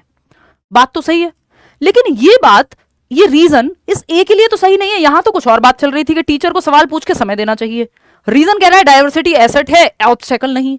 दो अलग अलग बातें चल रही हैं। ये रीजन ए के लिए सही नहीं है। ए और आर अपने आप में तो सही है, तो A and R R true, but R is not the correct explanation of A. Fourth option, इसमें आप लोग गड़बड़ कर रहे हैं। एक बार दिखाना कितने लोगों ने आंसर किया है फोर्थ ऑप्शन। 36% लोग मात्र सही जवाब दे पा रहे हैं, क्योंकि आपने ना दिमाग में बना लिया है कि असर्शन रीजन का क्वेश्चन है, both A and R true, आंख बंद करके लगा दो। ये नहीं करना है, जब हमें साफ साफ दिख रहा है दोनों में कोई रिलेशन है ही नहीं, दोनों अपने आप में सही है। अंजलि और राहुल एक दूसरे के लिए सही नहीं है बस यहाँ पे, क्योंकि रीजन करेक्ट नहीं है जो असर्शन में कहा गया है उसका। क्वेश्चन नंबर 21 देखिएगा, एक और असर्शन रीजन का सवाल। खूब प्रैक्टिस करेंगे ये वाले सवाल, ताकि पेपर में आपका डर खत्म हो जाए। Children learn most effectively when they are criticized frequently for their mistakes. बच्चे सबसे प्रभावी ढंग से तब सीखते हैं जब उनकी गलतियों या उनकी त्रुटियों के लिए उनकी बार बार आलोचना की जाए कि कितनी गलती करते हो, इस बार भी गलती कर दी, गलती ही करते रहते हो, है ना, या तो वो फिर बच्चे जो है अगली बार ट्राई नहीं करेंगे। ये कहना गलत है कि जब उनको क्रिटिसाइज करेंगे तो वो अच्छा सीखेंगे, नहीं। रीजन क्या है, frequent criticism makes children self reliant. ये कह रहे हैं कि इसलिए क्रिटिसाइज करो उनको, क्योंकि बार बार क्रिटिसाइज करना, उनकी आलोचना करना क्या है, उससे वो सेल्फ रिलायंट बन जाएंगे, खुद पे निर्भर बनेंगे, आत्मनिर्भर बनेंगे, which helps in improving there academic performance, जिससे उनकी एकेडमिक परफॉर्मेंस सुधरेगी, आत्मनिर्भर बन जाएंगे और अपने आप से सीखने लग जाएंगे। फिर टीचर का रोल क्या है, मोटिवेटर का है, गाइड का है, मेंटोर का है, फिलोसफर का है, वो सब तो तेल लेने चला गया। इट्स लाइक नौकरियां ही नहीं होंगी देश में, फिर आप आत्मनिर्भर बनेंगे पकौड़े बेच करके, है ना। तो ये कोई बहुत बढ़िया बात तो हमें लग नहीं रही। तो ये ए एन आर दोनों ही गलत हैं, both A and R are false, simple बात। ठीक, 68% लोग सही जवाब दे भी रहे हैं। आगे बढ़ेंगे। इट्स लाइक सीबीएसई कहे हम सीटेट नहीं निकालेंगे, मान लो, तो सबको अपने आप टीचर बनना है भाई। प्रोसेस तो वही है ना, पहले सीटेट दोगे, फिर वैकेंसी आएगी, या फिर बाकी जगह भी प्राइवेट स्कूल तक में अप्लाई करने के लिए सीटेट चाहिए। क्वेश्चन नंबर 22 है, inclusion of students belonging to disadvantaged backgrounds require.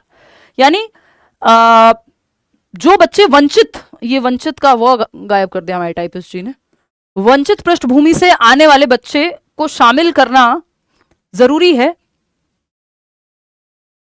Reason क्या है, identity based segregation of students, कि वो वंचित पृष्ठभूमि से आ रहे हैं तो उनको सेग्रीगेट कर लो। यहां इंक्लूजन की बात हो रही है।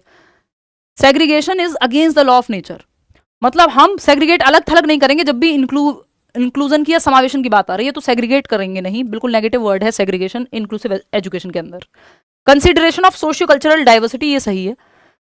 एग्जीक्यूशन ऑफ स्टैंडर्डाइज्ड करिकुलम, नहीं भाई, सबके लिए सेम करिकुलम, सेम एक्टिविटी, मानकीकृत की जगह यहां आपको डिफरेंशिएटेड इंस्ट्रक्शन का ध्यान रखना है। Tradition of exam centric pedagogy, बकवास बात है, बच्चे को सेंटर में रखो। Consideration of socio cultural diversity, तो वंचित पृष्ठभूमि, ईडब्ल्यूएस कैटेगरी का बच्चा भी क्लास में है, अगर एक प्राइवेट स्कूल भी है वहां भी 25% कोटा है कि हर बच्चे को सीखने का अधिकार है, और सामाजिक सांस्कृतिक विविधता को ध्यान में रख करके कि हर तरह का बच्चा क्लास में होगा तो इंक्लूड करना चाहिए, इंक्लूसिव एजुकेशन होनी चाहिए, सारे बच्चे एक जैसे नहीं होंगे।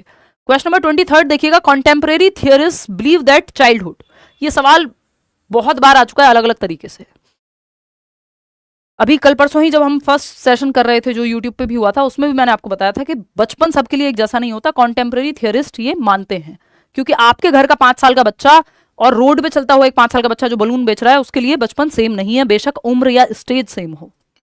ठीक है, तो चाइल्डहुड एक सोशियो कल्चरल कंस्ट्रक्ट है, समाज द्वारा निर्मित एक संरचना है।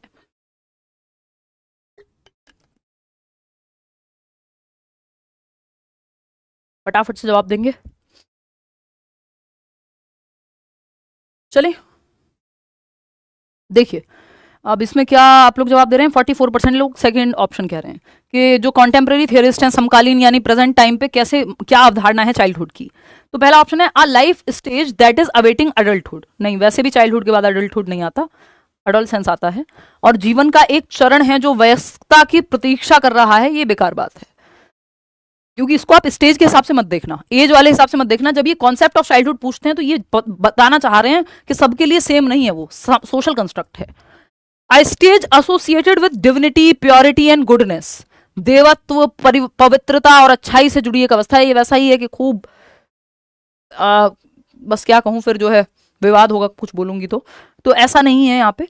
मियरली अ ट्रांजिशनल स्टेज ये भी नहीं कह सकते कि सिर्फ एक संक्रमणकालीन चरण है ना, वो एडोलेसेंस और उसके बीच में यूज होता है, ये उस कॉन्टेक्स्ट में पूछा ही नहीं है। वेरिएबल एंड डायनेमिक, ये बात सही है कि डिविनिटी, प्योरिटी, गुडनेस, पवित्रता, अच्छाई, इससे जुड़ी एक अवस्था है। ये थियरिस्ट नहीं कह रहे हैं ऐसा, है ना। वो ईश्वर बनाने की जरूरत नहीं, बच्चे को बच्चा तो बना दो कम से कम आप, ठीक है ना। तो वेरिएबल एंड डायनेमिक, चर और गतिशील है कि बेचारी एक बच्ची है जो वैसे तो साल भर पिटाई होती है घर पे और नवरात्रि में उसको खाना मिलता है ना। तो इट्स लाइक दैट ओनली। तो ये वैसा हो जाएगा अगर हम ये कहेंगे कि प्योरिटी डिविनिटी वाली बात। और ये किसी रिलीजन के बारे में नहीं है, ये हर एक तरह से लागू होता है कि हम डिवाइन मान लें, या अलग अलग रिलीजन में अलग अलग तरह की प्रैक्टिसेस हैं। तो ये वैसा है। या बर्थडे पे छोड़ दो, नवरात्रि भी साइड कर दो, धर्म वाला एग्जाम्पल लेते ही नहीं है। एक बच्ची है जिसको साल भर माँ बाप ठीक से ट्रीट नहीं करते, टाइम पे ना कोई खाने को पूछता है, ना प्यार मिलता है ना केयर है। बर्थडे और मार पिटाई भी होती है, अब्यूज भी हो रहा है। बर्थडे के दिन अच्छी ड्रेसेस मिलती हैं, जो खाना है वो खाने को मिलता है।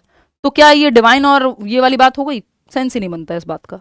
तो चाइल्डहुड एक ऐसा कॉन्सेप्ट है जो वेरिएबल है, डायनेमिक है, यानी चर है, हर किसी के लिए सेम नहीं है, सबके लिए अलग अलग हो सकता है। सोशियो कल्चरल कॉन्सेप्ट है और गतिशील है, परिवर्तनशील है। एक जगह से दूसरी जगह, एक कंट्री से दूसरी जगह कंट्री अलग अलग तरह से देखा जाता है। Fourth option is the right answer. Question number 24 देखिएगा, गिवन बिलो। अब असर्शन रीजन वाला ही सवाल है, फटाफट से आप जवाब देंगे। अब middle school language arts teacher selects stories and clippings from newspapers and magazines that portray man and women in non traditional roles. यानी एक माध्यमिक विद्यालय भाषा शिक्षक है, एक माध्यमिक विद्यालय की भाषा कला शिक्षक अखबारों और पत्रिकाओं से उन कहानियों या कटिंग्स को लेकर के आती है मैगजीन से, जो पुरुषों और महिलाओं को गैर पारंपरिक भूमिकाओं में चित्रित करते हैं। पुरुषों और महिलाओं के गैर पारंपरिक चित्रण क्या हो गए कि एक लड़की है जो बाइक चलाती है, माउंटेन चढ़ रही है, कर्णम मलेश्वरी, मैरी कॉम, वो फोगाट सिस्टर्स, गीता बबीता, याद कीजिए वो movie Dangal, in real life also. तो ये क्या है? ये नॉन ट्रेडिशनल रोल्स हैं। लड़कियों को हम क्या चाह रहे हैं? वो बिल्कुल टीचर बन जाए या तो डॉक्टर बन जाए, ये स्टीरियोटिपिकल रोल्स हैं। प्रोफेशन में प्रॉब्लम नहीं है, टीचर बनने में प्रॉब्लम नहीं है, बट आपने एक जेंडर से ही जोड़ दिया उसको। भाई टीचर तो फिर लड़के भी बन जाए, क्या बुरी बात है?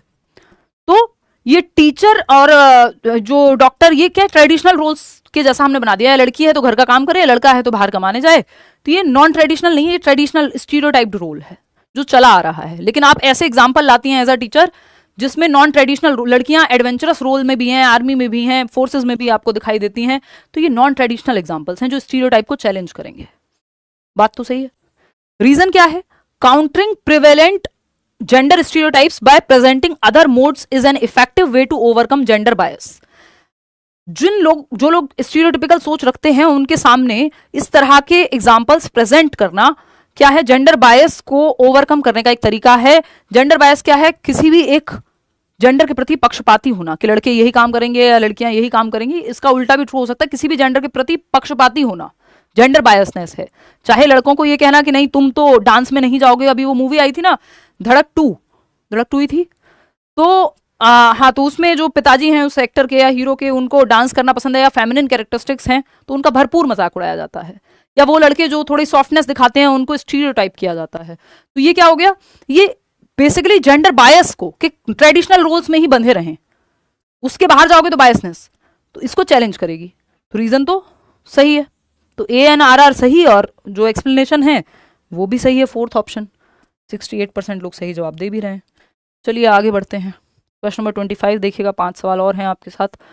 आप इतनी रात तक जगे, धन्यवाद आपका। The process of bringing back the information stored in memory to current state is called. अब मेमोरी पे ना कभी भूला भटका एक आध सवाल दे देते हैं ये इस तरह का कि वह कौन सी प्रक्रिया है जो स्मृति में संग्रहित जानकारी को वर्तमान स्थिति में लाने के लिए प्रयोग की जाती है। किसी का नंबर आपने सेव किया था दिमाग में, आजकल तो फोन में करते हो, लेकिन एक समय था हमारे बचपन में तो सारे नंबर याद होते थे, आज भी कई सारे नंबर याद हैं, है ना। तो आपने कोई इंफॉर्मेशन स्टोर की थी कि प्याजे की कितनी स्टेजेस हैं, ये स्टोर किया था आपने। अब आपसे जब पूछा जाएगा कि कौन सी स्टेजेस हैं, तो आप क्या करेंगे? रिट्रीव करेंगे। है ना, रिकॉल करेंगे, वापस से रिट्रीवल, आप दिमाग से पुनर्प्राप्ति करेंगे क्योंकि आपने पहले से सेव किया हुआ है। अटेंशन तो ध्यान देना है किसी चीज पे। डिके है शयन, कि आप याद ही नहीं कर पा रहे, डिके हो गया, या फॉरगेट, भूल गए आप, या आधा अधूरा याद है तो डिके हो गया। तो रिट्रीवल है ये कि आप पुनर्प्राप्ति कर रहे हैं जो आपने सेव किया था ब्रेन में। बात सही है? आगे बढ़े, क्वेश्चन नंबर 26 देखिएगा। ये क्या कहता है, which of the following statements about classroom assessment is correct. निम्नलिखित में से कौन सा स्टेटमेंट क्लासरूम आकलन के लिए सही है? फटाक से बताएंगे आप लोग, जवाब देंगे फटाफट।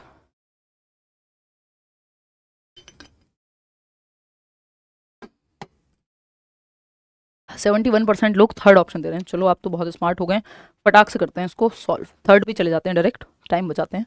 विच of the following statements about classroom assessment is correct. Check कर लेते हैं ठीक है कि नहीं।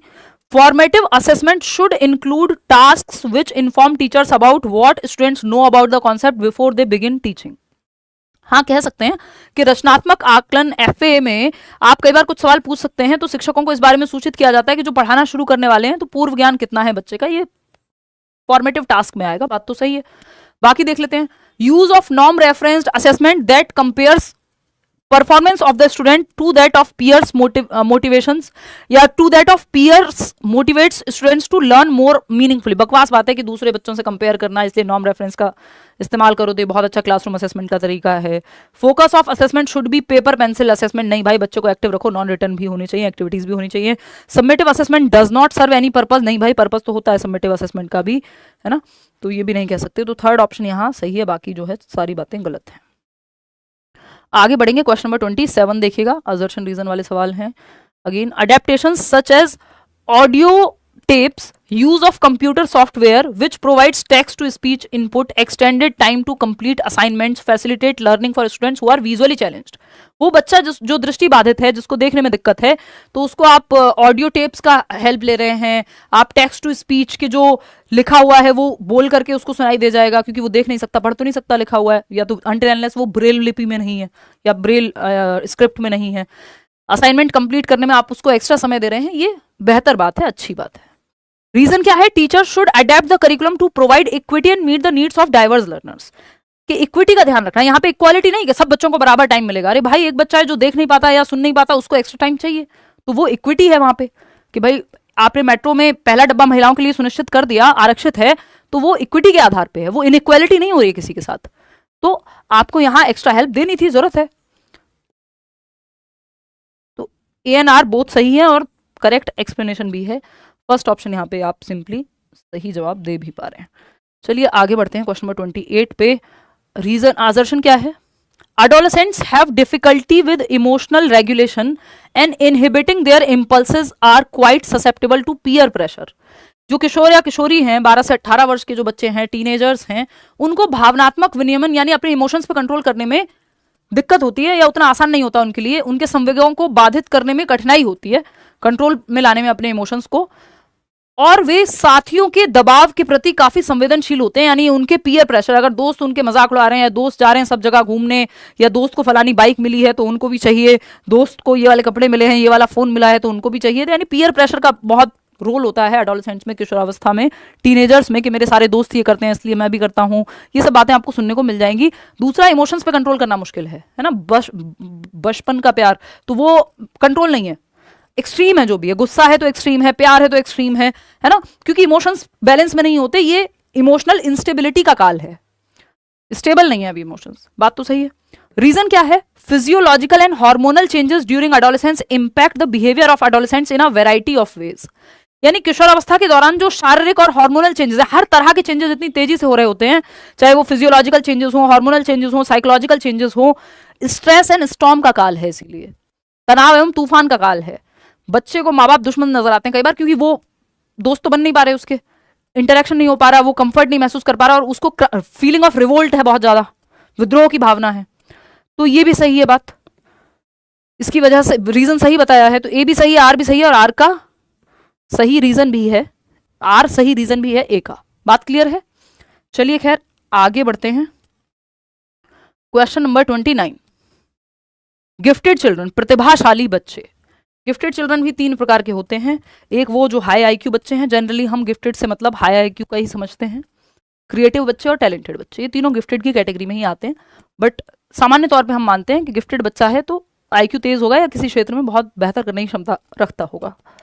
तो excel in all academic as well as co curricular areas, ये बिल्कुल जरूरी नहीं है कि एकेडमिक में भी अच्छे नंबर भी लाएगा और को करिकुलर में भी अच्छा करेगा। हो सकता है विराट कोहली को गिफ्टेड नहीं कहोगे क्या, लेकिन एकेडमिक्स में क्या उन्होंने बहुत तीर मार लिए, स्टैनफोर्ड चले गए थे पढ़ने? नहीं भाई, वो दोनों चीजें साथ में कैसे करते? अगर क्षमता है भी तो, और जरूरी नहीं है सब में हो, किसी में हो सकता है। मल्टीपल इंटेलिजेंस क्या कह रहा है आपका कि अलग अलग तरह की इंटेलिजेंस है।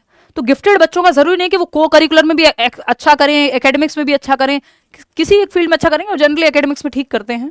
Exhibit high cognitive abilities as well as skills of social communication, उच्च संज्ञानात्मक क्षमताओं के साथ साथ सामाजिक संप्रेषण के कौशल भी जो है, देखो ये कॉग्निटिव एबिलिटीज हाई होती है, ये हम मानते हैं कि thinking, reasoning, problem solving, attention, memory वगैरह अच्छी होती है जो गिफ्टेड बच्चा है उसकी।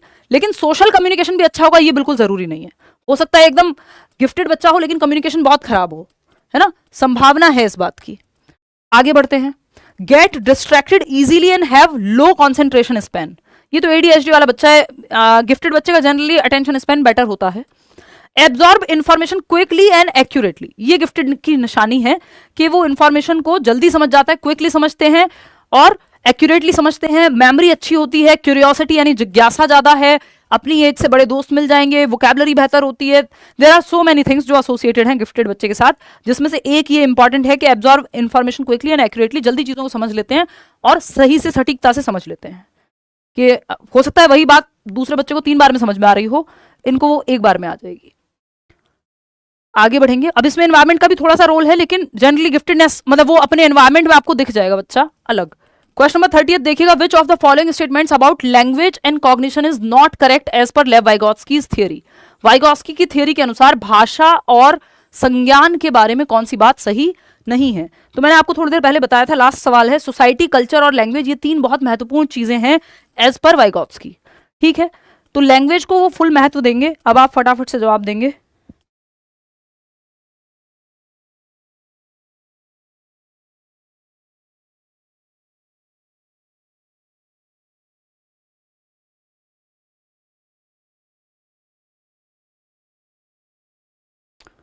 चलो लास्ट सवाल है, 11 भी बज गए। देखिए 61% लोग फर्स्ट ऑप्शन कह रहे हैं। Language development hinders cognitive development, यानी भाषा का विकास संज्ञानात्मक विकास में बाधा डालता है। एकदम बकवास बात है, ये सही नहीं है। वाइगोत्स्की तो कहते हैं लैंग्वेज टूल है, एक साधन के रूप में काम करती है, संज्ञानात्मक विकास में हेल्पफुल है काफी। सोसाइटी, कल्चर और लैंग्वेज ये तीनों हेल्पफुल हैं संज्ञान के विकास में, दिमाग के विकास में, मेंटल या इंटेलेक्चुअल एबिलिटीज के विकास में। Inner speech is use for mental reasoning, हाँ भाई आप खुद से बातें करते हैं, खुद को ही तर्क देने के लिए मन मन में, ये इनर स्पीच है जो आपकी 7+ ईयर्स में आपको देखने को मिलती है, 6+ ईयर्स में भी देखने को मिलती है। साइलेंट इनर स्पीच बोलते हैं उसको हम। और एक आपकी प्राइवेट स्पीच है जो 3 से 6 वर्ष में मिलती है, और सोशल स्पीच 2 साल में आप बाहर बोलना शुरू कर देते हैं समाज में। 3 प्रकार की स्पीच इन्होंने दी है, किसी और क्लास में डिटेल में चर्चा करेंगे। तो इनर स्पीच मेंटल रीजनिंग के लिए इस्तेमाल की जाती है, हाँ ये बात सही है, बट हमें सही चाहिए ही नहीं, हमें तो गलत चाहिए, तो हमारे लिए तो ये गलत हो गया। Language inevitably affects the way a child thinks, भाई भाषा जो है वो प्रभावित करती है कि आप सोचते कैसे हैं। बिल्कुल लैंग्वेज के माध्यम से सोच पा रहे हो ना। External speech is use to converse with others, भाई एक्सटर्नल स्पीच का यानी सोशल स्पीच जिसको कहते हैं, बाह्य भाषण का उपयोग दूसरों के साथ बातचीत करने के लिए किया जाता है, जो 2 साल से शुरू हो जाती है। ये बात भी सही है, ये तीनों सही है, बट हमको सही नहीं चाहिए, हमको गलत चाहिए। Language development hinders cognitive development, ये बात गलत है और यही बात सही है। क्यों? क्योंकि पूछा ही गलत था। तो जब नॉट लिखा हुआ है तो जो सही नहीं है वही सही है, जो एक्चुअल में सही नहीं है वही सही है, क्योंकि नहीं लिखा हुआ है कि वाइगोत्स्की के अकॉर्डिंग क्या सही नहीं होगा। आउट ऑफ 30 क्वेश्चंस आपने कितने क्वेश्चंस ठीक किए ये आप कमेंट सेक्शन में बताएंगे। लाइक शेयर सब्सक्राइब नहीं किया होगा तो आप कर लेंगे। ये पीडीएफ जो है आपको मिल जाएगा टेलीग्राम चैनल पे, आंसर्स मार्क्ड होंगे। ये Telegram channel let's learn squad, कोई और फेक चैनल मत जुड़ जाना, 8-9 लाख लोग जुड़े हुए हैं। ये अगर आप सीटेट के बैच में, कंप्लीट बैच में एनरोल करना चाहते हैं, जो आपको कर लेना चाहिए अगर आप कर सकते हैं तो करियर विल ऐप डाउनलोड करके टीचिंग सेक्शन में जाएंगे। 24 तारीख तक डिस्काउंट है, या आपके किसी दोस्त को करना हो या आप 2 दोस्तों को एक साथ मिलकर कोर्स लेना हो, वट एनीवे 30 आउट ऑफ कितने क्वेश्चंस आपके ठीक हुए ये आप बताएंगे कमेंट करके। आज के लिए इतना ही, हम मिलेंगे मंडे। बहुत अच्छा लगा आपसे जुड़ करके, है ना, मंडे मिलेंगे। और ये सीरीज तो चलेगी ही, और भी चीज़ें जो हम कर पाएंगे यूट्यूब पे करेंगे। चलिए टेक केयर, धन्यवाद आपका, thank you so much, bye bye, tata. Comments में बता देना कितना स्कोर किया, और कोई भी सेशन कैसा लगा, स्पीड कम ज़्यादा, वॉट एवर जो भी आपका फीडबैक हो सब बता देना, ठीक है, बाय।